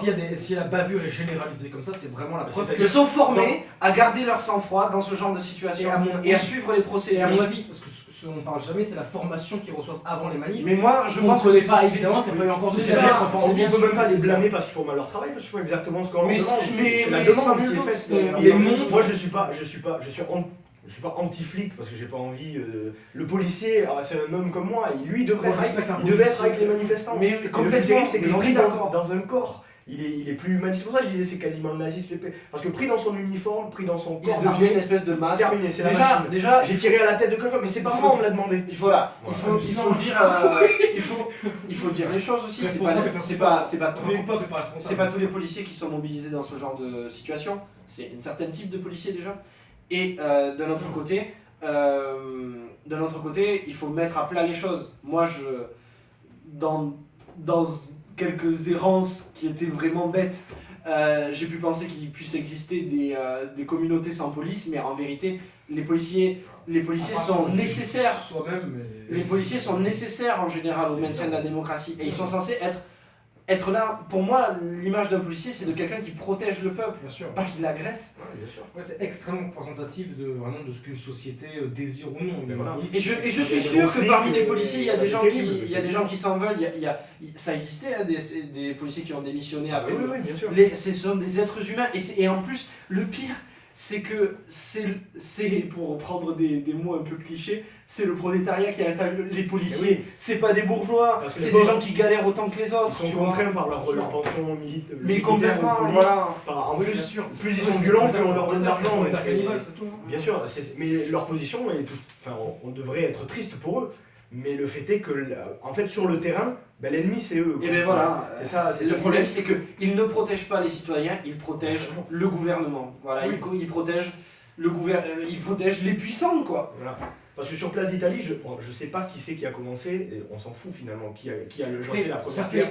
Peu importe. Ça fait 6 ou 7 mois qu'il Oui, voilà. il faut C'est l'escalade depuis, voilà. C'est l'escalade, comme c'est ça. que maintenant la grande majorité c'est toujours du côté des gilets jaunes, toujours les black blocs qui commencent à envoyer Ouais, ouais. des cailloux, des seaux, En fait, mais des cailloux et des seaux qu'on retire des armures, c'est- excuse-moi. Mais même C'est détaillé. même pas une attaque, c'est une provocation, c'est juste... Exactement. Mais non, mais c'est La la provocation, on répond par le feu, le tir d'armes de guerre, parce que Il y a plus de on cas. dit Flashball il tire des balles en caoutchouc, mais Une ma balle dans la bite, tête. c'est comme recevoir un caillou dans la bite face. en caoutchouc. Ma bite il y avait cette photo, le type de la presse avec son masque à gaz, il a pris un flashball dans la gueule, et sa tête a explosé, sa vitre est Comment on peut c'est imaginer foutu, même c'est qu'en foutu. France, il y ait des journalistes qui fassent leur travail? Hier, on en a vu des photographes avec des casques, et je me souviens, à un moment, ils discutaient de savoir où est-ce qu'il fallait qu'ils aillent couvrir. Ils étaient deux, et il y en a un qui a dit à l'autre bon courage, et puis surtout fais attention, prends soin de toi. Donc, comment du coup, un journaliste qui est censé couvrir une manifestation en France, Oui. dans un pays, qui normalement est un pays, un état de droit, voilà, comment un journaliste dans un état de droit peut être en situation de se dire fais attention, tu vois, et c'est pareil pour les street medics, tu vois, et ça, moi, voilà, tout ça, ça Et ça évidemment, participe précisons, de- le journaliste qui a pris un flashball à la gueule, il avait une énorme pancarte avec marqué presse. Oui, sur oui, son- non, mais- Et donc, le flic, il a sûrement dit il a marqué fuck la police. Donc, mais voilà. Peut-être qu'il faudrait donner des leçons de lecture. Mais aussi. peut-être aussi c'est ça. Oui, Et moi, enfin, je veux quand même vraiment mettre l'accent sur le discours, c'est pas le anti-flic. Mais Tuons non, les flics, brûlons les flics, c'est pas Non, ça que je dis, bien sûr. évidemment. c'est Mais ce qui est le plus triste. en fait. Place d'Italie, c'est bien simple, c'était Tu vois, la guerre quoi. Si c'était Macron qui était avec une armure et une matraque et qui nous attaquait, je me dirais ben oui, c'est normal. ben allons-y, Il défend ses c'est intérêts. l'ennemi. On se bagarre. Mais et c'est là, bon. ce qui est déchirant, c'est que c'est des gens qui sont pas si différents. Mais quoi. ils devraient être de l'autre côté de la barrière. Alors, après, ils ont fait un choix. Hein. Après, Ils ont peuvent fait pas, ça, ils peuvent pas eux personnellement se cacher derrière la hiérarchie. C'est l'expérience de 1000 grammes. À un moment donné, il faut qu'ils assument leurs responsabilités. Et si c'est leur plaisir de tirer dans le visage des gilets jaunes, qu'ils le disent, qu'on puisse en faire de même. Con. Je sais pas si j'irai jusque là, évidemment. Non, Mais moi, je raconte ça à terme d'exemple. Hier, il y a eu un acte. C'est un moment où j'ai pris une pierre et je l'ai mis dans ma poche. Pas parce que j'avais envie de la jeter pour être énervé, parce que je me suis dit, il va y avoir un moment où on va me viser en fait. Et je vais juste être obligé de me défendre, ou peut-être je vais être assez haineux pour le faire. Et donc ça, si moi, je suis T'en es prêt arrivé là à faire ça, bon je l'ai pas jeté parce que j'avais pas de gants, c'est un peu chaud. À un moment, il a fini par la jeter par terre comme ça. Parce qu'en fait, on était sur le côté, j'ai fait, bon, c'est En pas, fait, on il était est sur pas le l'heure de côté. devenir fou. On est sur le côté et on allait essayer de contourner pour essayer de partir par l'avenue et on arrive et là on voit un putain de cordon qui bloque toute la rue en fait et même un mec avec son flashball qui commence à se Oui. tourner un peu vers nous Il y en et avait tu vois un. le dalle il est comme ça. Hop là, merde, non, je fais gradé, une collection, on voyait bien, le gradé était derrière, il montrait du doigt, le molosse était devant, il visait. Il y avait des gens qui étaient assis tout simplement là parce que c'était un moment où c'était encore calme, c'est là, juste après où c'est devenu l'anarchie complète. Et il visait évidemment des black blocs qui étaient derrière. Hop, il visait, il passait devant les gens qui étaient tranquillement assis. Tout le monde a eu un fait, mais vous êtes complètement malade. Le gars a fait. Ouais, effectivement. Effectivement. Et puis bon, jusqu'après, il y a 5 j'allais dire 5 SS, bon c'est peut-être un peu extrême, mais 5 gars de là-bas qui sont arrivés dans la foule, paf, ils ont ressorti une femme. Voilà, 5 types Non, contre une fille. Pas une femme, 3 femmes. 3 femmes, ouais, voilà. 5, non, c'était plus que 5, c'était même. Enfin, 5 à la portée à une, je veux dire. Il y a eu- Donc ils étaient au moins Oui, ils étaient 5 et puis 3 pour la deuxième, ils ont chopé, c'était que des gonzesses, Voilà. ils ont pris, ils les ont ramenés Bon, c'est un peu par terre. sexiste, mais bon, moi je trouve que c'est d'une lâcheté absolue. J'aimerais mettre les choses à plat. On a le même ressenti. Je pense, mais qu'il se manifeste sinon, je pense que tous les gens qui ont participé aux manifestations ou qui ont assisté à une manifestation en y étant, hein, en y étant, pas en regardant une Oui. vidéo, en y étant, ont ce ressenti-là. Je pense qu'on le partage tous. Je vois pas un gilet jaune qui défendrait des policiers, tu vois là.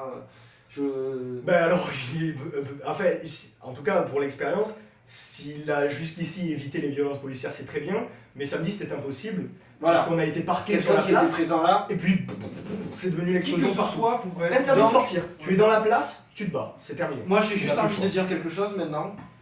Sur ce genre de sujet, ne peuvent parler Ah bah, que ceux qui l'ont vécu. C'est évident. Parce Bien que sûr. désormais, Le mouvement à chaque général fois que que j'entends Moi je serais content d'entendre un policier, savoir ce qu'on lui dit. Mais il a ça- pas le droit de parler malheureusement. il y est, Et je serais tu très vois, content il y de est. savoir. Il a le droit de parler lui aussi, il a le droit. Ça serait vraiment Mais intéressant. tous les autres, tous les pseudo-chroniqueurs là, de chez Pascal Pro, de Finkielkraut il s'est fait insulter. tous les pseudo-intellectuels là dans les médias qui donnent tous leur avis comme ça, à brûle il y a- pour point. Même Qu'ils sur, y aillent. même sur les gilets jaunes, parce que les gilets jaunes c'est un mouvement qui n'existe que quand il est dans la rue, quand il est. Mais ils sont invités, ils prennent Qu'ils y aillent. un petit drapeau avec marqué leur nom et ils font Voilà. tirer dessus. Ouais, Pascal Pro est là, c'est Christophe Barbier. Voilà. ils peuvent pas plaider de oui mais vous avez que des gens d'extrême gauche. Personne. Non, tu trouves ton parti. Pour tu te mets moi, avec eux, il y a pas de problème. personne, et je pense que je risque peut-être à Noël de créer des problèmes dans ma famille, mais je te jure qu'après ce que j'ai vu hier, et même si on m'a dit que j'avais pas, enfin que par rapport à d'autres situations que vous avez vécues, c'était pas grand chose. T'as vu, c'est quasiment rien. Hein, Mais c'est quasiment rien. Faut pas non plus dire que c'est quasiment rien. Tu vois, dire. parce que c'est devenu la quand même banalité. important. En fait. C'est banal. C'est triste que ce soit devenu la banalité parce que c'est déjà quelque chose d'absolument pas normal. Bien sûr. C'est quelque chose dans un état de droit, encore une fois, dans une démocratie, c'est absolument pas normal. À chaque fois que quelqu'un prendra position sur ce sujet-là, sans avoir jamais assisté à aucune manifestation, je pourrais pas écouter son avis. Je pourrais juste pas écouter son Il avis. n'y a rien à dire, c'est juste donne ton avis si tu veux, mais c'est comme si moi je te En parlais me disant, sur la Lune. Tu sais, à chaque fois qu'on me dira oui, non, mais oui, il y a les casseurs, c'est eux en fait que les policiers visent, et puis c'est eux qui créent le problème. C'est qui les policiers se défendent. C'est qui te l'a dit? Je vais faire, où est-ce que tu l'as vu? Je l'ai vu à la télé. Ben ta gueule, tu m'intéresses pas. Si samedi prochain tu vas à une manifestation, après si tu veux on en reparle, mais là tu m'intéresses pas. Et c'est exactement ce que j'avais dit l'an dernier quand j'étais allé voir sur un rond-point comment ça se passait. Ouais. Aux gens qui étaient un peu contre le mouvement, qui le méprisaient un peu, c'est ce que je leur avais dit. Vous n'avez pas idée, le mouvement des Gilets jaunes, vous y en êtes bien loin. Je suis Parce que quand l'an dernier on avait été sur ce rond-point, il faut que j'arrête de parler. Quand l'an dernier on avait été sur ce rond-point, Oui. on avait vu quand même quelque chose de beau, quelque chose de joli. C'est super convivial. C'était super agréable, on discutait avec les gens, il y avait des gens qui laissaient des gâteaux, enfin c'était quelque chose de beau. Des veilles qui apportaient de la soupe même le soir pour les gens. Quelque chose de très beau beau. d'empoisonner. Et c'est Ouais, la ouais, laxatif. Je te jure. À Pénor, ils apportaient de laxatif. ils sont fous les mecs, ils sont tarés. Il y a des gens qui sont malades. Le gars qui a lancé l'œuf à Montpellier. Oh, ça fait mes nids. Mais j'ai appris après parce que l'avant-dernière manif que j'ai faite à Montpellier, j'avais sympathisé avec une Black Bloc Ouais. qui a 14 ans. Qui Oh était, là qui là. était au foyer, et à chaque fois qu'elle partait en manif, elle sortait, enfin, elle faisait la fugue de son foyer en fait, ça s'appelait Marina. Et en fait, elle m'avait expliqué ce que quand on a fait, alors évidemment ça a pété en 5 minutes, mais après le cortège s'est reformé, on est passé devant la maison et on parlait à chaque fois de nos expériences de manif. Et à un moment, je lui ai dit, ah oui, tu te souviens de l'info où il y a un type à l'ancien. Elle a dit oui, parce qu'il y avait elle appelle son frère, mais c'est pas son frère, c'est un type de manif qu'elle considère comme son frère, bon voilà, son frère adoptif en quelque sorte, qui faisait partie des mecs qui sont montés en haut, et en fait parce qu'ils sont entrés dans tu sais qu'ils sont entrés dans l'immeuble, on sait pas ce qui s'est passé, et en fait ils ont défoncé, alors ils ont pas réussi à entrer, ils ont défoncé sa porte, la porte du dernier étage, ils m'ont dit, ils ont fait frapper dedans tellement fort qu'ils ont carrément fait des trous à bout de porte dedans. Ça c'est incroyable, mais ça c'était la lâcheté, la couardise maximale. Le type a sorti sa tête, et il a jeté il a jeté un œuf, et tout le monde était là, mais il est complètement fou celui-là. À Toulouse, avec ma mère dans le cortège, il y a eu aussi un type qui était au deuxième étage, qui était encore vraiment pas loin, qui avait balancé de la farine. Ouais, mais cette histoire qu'on dit là qui est importante et qui me dit l'occasion de le rappeler, il y a certes de la violence, mais hier il y avait encore le choix, samedi il y avait encore le choix. Bon, on n'était pas au courant qu'à Place d'Italie ça allait péter comme ça, mais il faut pas non plus dégoûter les gens et leur dire c'est fini, on peut plus y mettre les pieds, c'est trop dangereux. Il y a encore le choix sur des modalités qui seront certainement plus calmes, bien que le risque soit pas zéro. Moi j'étais là pour faire ce choix-là. Ouais, hier, bien sûr, j'ai mais pas pu le faire. parce que c'était mal.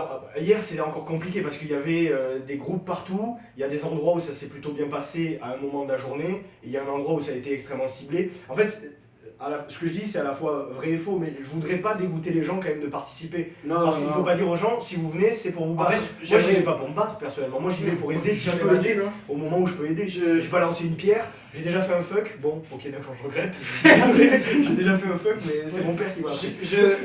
Voilà, ça y est, ça accuse c'est sur ça que j'aimerais qu'on termine. C'est sur l'aspect humain de cet engagement, de ces engagements.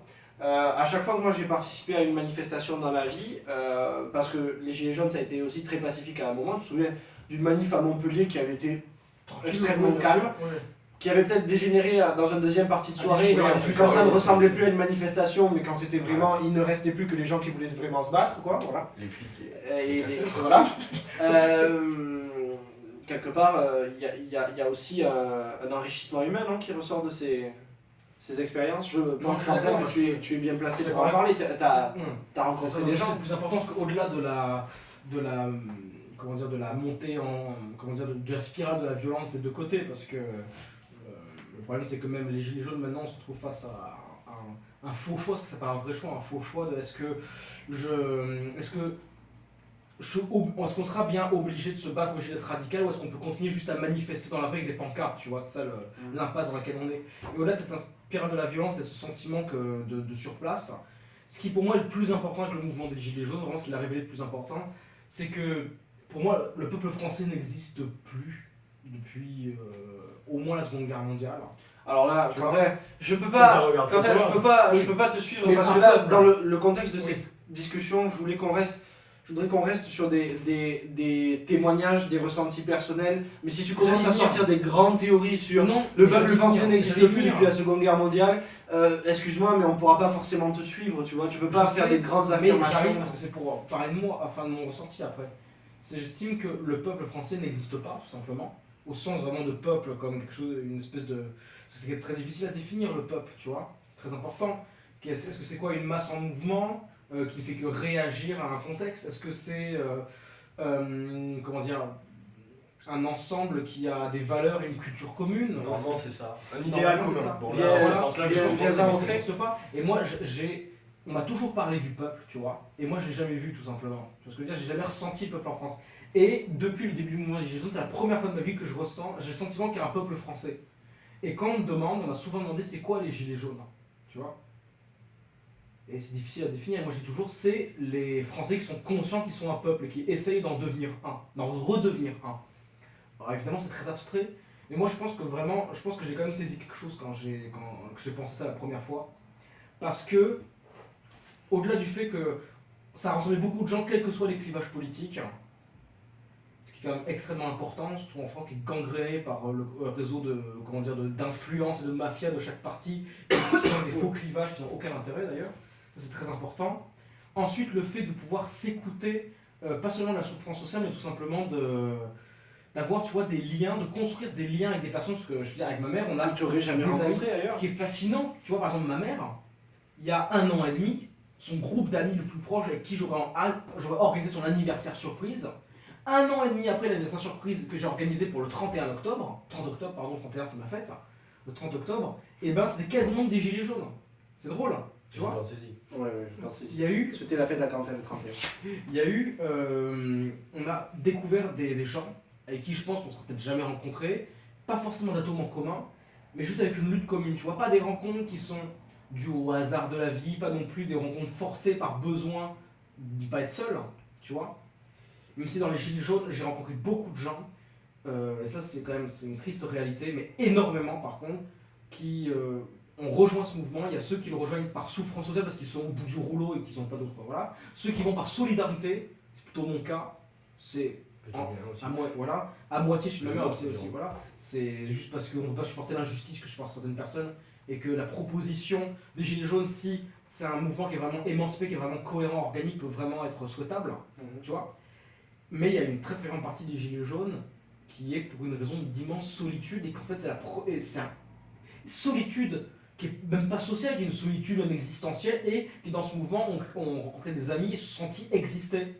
Et ont senti que, au-delà de leur vie qui est juste une facette du système dans lequel ils vivent, dans lequel ils n'ont pas leur place, c'est pas parce qu'ils sont handicapés. Il y a un de ceux qui est monté avec nous à Paris, là, qui est Alain, qui lui il est handicapé physique et légèrement mental par exemple, quelqu'un qui n'avait aucune vie avant les Gilets jaunes et qui maintenant est quelqu'un de très populaire et qui a fondé des relations très proches, tu vois, et qui a vraiment su trouver sa place en fait.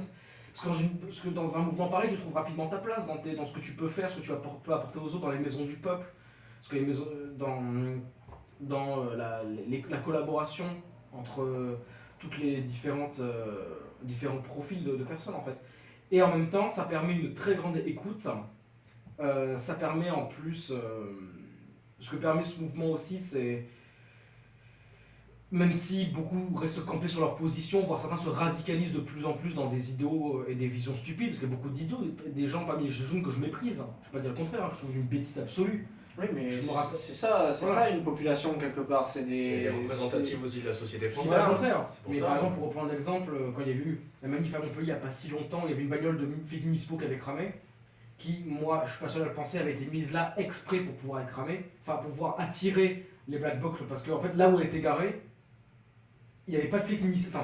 Alors, Ça aussi, me regarde que lui. je hein. prends du Bien recul. sûr. C'est ce que pense Bien Quentin. sûr. hein, parce Il que n'y avait, bon, il n'y avait aucun flic municipal à côté. Il n'y avait même pas qui était en action à côté à ce moment-là. D'accord, d'accord. Il était pile poil En à chaîne. l'endroit où il y avait le cortège qui passait. Bon. Ok, J'ai compris l'idée. si tu veux. Et Mais où il y avait eu cette bagnole de flics qui avait cramé. Et malheureusement, comme vous le savez, ça a commencé à attaquer le bâtiment qui est à côté. Et le bâtiment a commencé à prendre feu. Et il y avait des gens dedans. Et là, il y a eu les Black Blocs qui ont défoncé la porte pour aller sauver les gens qui étaient dans l'immeuble. Bon. Et je me souviens toujours d'une mamie qui avait l'air géniale, tu vois, genre la mamie courage, tu vois, avec plein de pancartes partout, vas-y, drôle, voilà, elle s'est battue toute sa vie, c'est Arlette Laguillet, mais encore plus popu et en moins bourgeoisie, formidable et tout, tu vois. Et elle a sorti cette phrase qui était, par rapport aux gens qui étaient dans l'immeuble qui risquaient de cramer et tout, ça, avec une espèce de rage comme ça, ça c'est moins pire que les vieux qui crèvent dans les EHPAD. Et moi j'avais juste envie de lui foutre un coup de pied, tu vois. Mais cette pauvre conne, tu vois ce que je veux dire? J'ai rencontré tellement de gens qui en arrivaient à penser de la même manière, tu vois, qui par l'excès de violence complètement disproportionnée, parfois aussi, parce qu'il faut reconnaître qu'au milieu des Gilets jaunes, ça c'est aussi le grand problème de ce mouvement, c'est réussir à s'organiser. Alors c'est un mouvement qui a réussi à s'organiser derrière. Il y a Commercy, c'est là où il y a le grand rassemblement des législateurs Gilets jaunes qui réfléchissent sur X et compagnie. Depuis le mois de janvier, ils travaillent toutes les semaines à fond. Et même Perpignan qui envoie des représentants à Commercy. Ils réfléchissent sur le RIC et compagnie. On a un an. Merci. Où sont fabriqués quoi? Oh putain. Les madeleines. Complot. Oh là là, Démontré. bouh. Je ramassera quand même. Et donc, mais qui, malgré toute cette tentative de vouloir rationaliser, de vouloir organiser le mouvement selon des idées avec une vraie réflexion politique pour proposer quelque chose, parce qu'on entend tellement de personnes. Quand je discutais avec Théa qui est anti-gilet jaune par exemple, elle parce qu'elle est bourgeoise et qu'elle n'y connaît rien tout simplement, parce que c'est la vérité, et ben cette jeune fille, elle me disait toujours que le principal problème des gilets jaunes c'est que c'est qu'ils ont absolument aucune véritable revendication. Et je lui disais mais tu te rends compte qu'en un an si tu as réussi à retenir que ça, est-ce que le RIC ça n'existe pas peut-être? Ça te suffit pas le RIC déjà? Et pas que ça. La démocratie Et pas directe, que c'est ça. parce que ça, Il y a autant de revendications que d'opinions.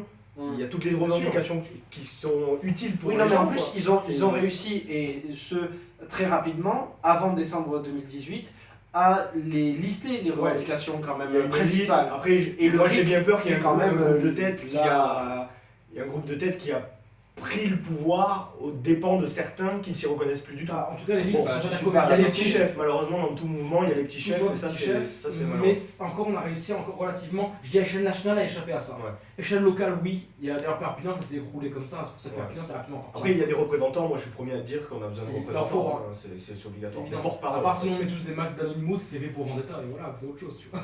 On fait exploser la tour de Londres et ça dégage.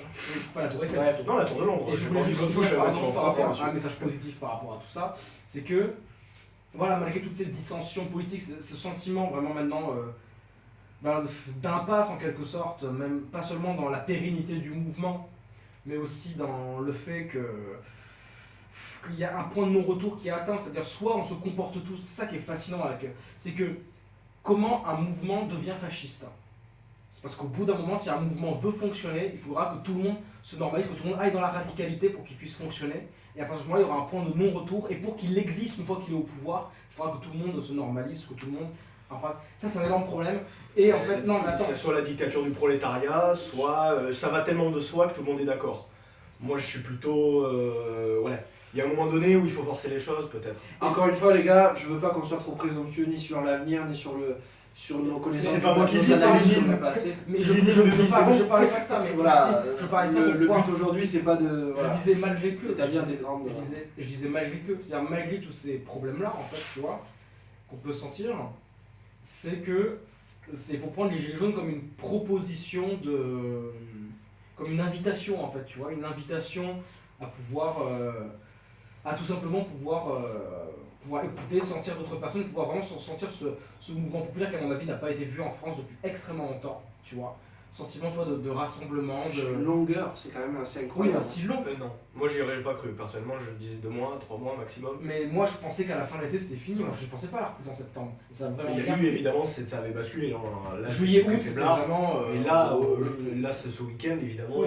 c'est Donc, reparti. septembre. En septembre, il y a eu une manif à Toulouse, il y avait 30 000 personnes à Toulouse, ce qui était quand même énorme. Il y a 24 000 sur toute la France, on peut aisément dire un peu plus. Je ne peux que rejoindre ce que tu viens de dire. C'est très important. C'est ce qu'a essayé de mettre en avant aussi d'ailleurs François Ruffin dans son film. Bien sûr.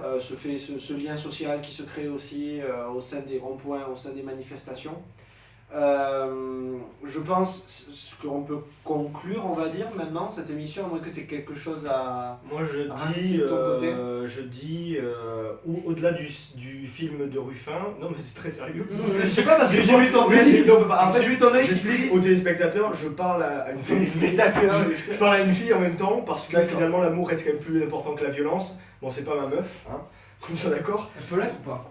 Apparemment, elle est c'est baisé. en vrai. Mais bon, bref, on Bref. n'est pas là pour parler de ça. On en parlera dans un autre... Au-delà du fait du film de Ruffin, qui je l'ai pas vu mais il est sûrement très bien, il faut qu'il y ait et les cahiers du cinéma commencent à lutter pour ça, il faut qu'il y ait il faut que ce mouvement qui ait l'histoire, parce que c'est quoi le sujet déjà? L'engagement. L'engagement c'est l'historicité, c'est-à-dire c'est ce qui fait l'histoire, et pour faire l'histoire aussi il faut que ça impacte la culture. Le problème du mouvement, c'est qu'il a impacté seulement la culture télévisuelle qui est dépréciative pour le mouvement. Et il faut qu'il impacte aussi... Il manque un art des Gilets jaunes. L'art, en fait. Mais en fait, pas un art des Gilets jaunes qui viendrait des Gilets Non, jaunes. non, mais je veux dire, Que ça impacte l'esthétique. comme en mai 68, Oui, il y a eu Exactement. une Après, vraie c'est la iconographie. révolution Oui, culturelle. qui a un langage iconographique, qui a un Et alors, langage qui est est-ce que politique. cette Le film sur les Gilets jaunes le film sur les Gilets jaunes est trop littéral. Moi, c'est pour ça que j'attends beaucoup Les Misérables de Lajli, parce que c'est un film comment je dirais, de soulèvement. Et en fait, c'est ça dont il faut aujourd'hui. C'est des films de soulèvement, c'est de la fiction de soulèvement, plus même que du documentaire. Et le jour est vraiment, et c'est pour ça que j'attends. Et le film de c'est Lajli. mon film d'ailleurs, mon dernier film aussi parle un peu de ça. Attention mesdames et messieurs, voilà. Mais, c'est le jour où il y aura vraiment, où vraiment l'art et la culture populaire la culture populaire l'est déjà, mais l'art plus noble, dirons-nous, sera vraiment touché, influencé par ce mouvement. mais indéniablement. Là, il après, aura atteint quelque chose peut-être de qu'il faut vraiment qu'on prenne un important. certain recul. D'autre Ah oui, part, c'est vrai qu'aujourd'hui on a les plats dedans, mais on voit pas on forcément peut l'impact. se demander aussi si c'est pas l'histoire qui ensuite recrée les images. C'est pas l'histoire Ouais, mais qui il y a vient des créer les films, images. par exemple aux émeutes de 2005, c'est pas comparable, parce que les émeutes de 2005 c'est de l'émeute. C'est de la manifestation, mais c'est directement de la violence, et c'est une durée très courte. Mais il y a déjà des films de révolte. Ma cité va craquer, La haine. C'est que 2, certes. La haine, c'est pas sur 2005, c'est 1995. Ah, c'est 95. Ah, bah, Ouais. le Ma cité va craquer aussi, puis c'est bien antérieur. Alors ben Donc, ça je doit... confonds les dates. Donc oui, non, c'est très clairement la fin des années 90. Mais donc 2005, c'est plutôt, Ouais, c'est plutôt les courts-métrages de Lajli, pour le coup. Babylone AD. D'accord. Ah, j'ai plus rien à voir. Banlieue 13. Pour finir mon propos, c'est juste par rapport À 100 mètres.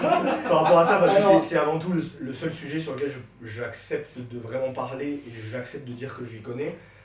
Moi, je pense vraiment que si le jour où il y aura vraiment influence mutuelle de l'art et de la révolte populaire, là, effectivement, on entre dans quelque chose qui est même plus, qu'on peut plus détruire et que le gouvernement ne peut plus s'emparer pour détruire. Parce que c'est ancré déjà dans le... Parce dans la que tu peux culture, tirer au dans la LBD culture. sur une œuvre d'art, ça Dans la ne changera pas culture, grand chose, totalement. quand même là. C'est une belle métaphore. C'est beau ce que t'as dit, c'est beau ce que t'as dit. C'est ça. D'ailleurs, on va- je disais Godard, excusez-moi, c'est Godard qui est dans le dernier, qui est le cinéma, celui du mois de novembre, a magnifiquement parlé des Gilets jaunes, parce qu'il soutient depuis le début, c'est évident, hein, qui dit que les Gilets jaunes, pourquoi est-ce que c'est pas compris par les médias? Parce que c'est un langage, les Gilets jaunes. Alors, il dit c'est un langage chaotique, c'est un langage qui part dans tous les sens, évidemment, mais c'est un langage. Et c'est pas la langue, tu vois, c'est pas la langue Ça qu'on d'ailleurs, parle tous. c'est son obsession en plus à Godard, donc le langage, Oui.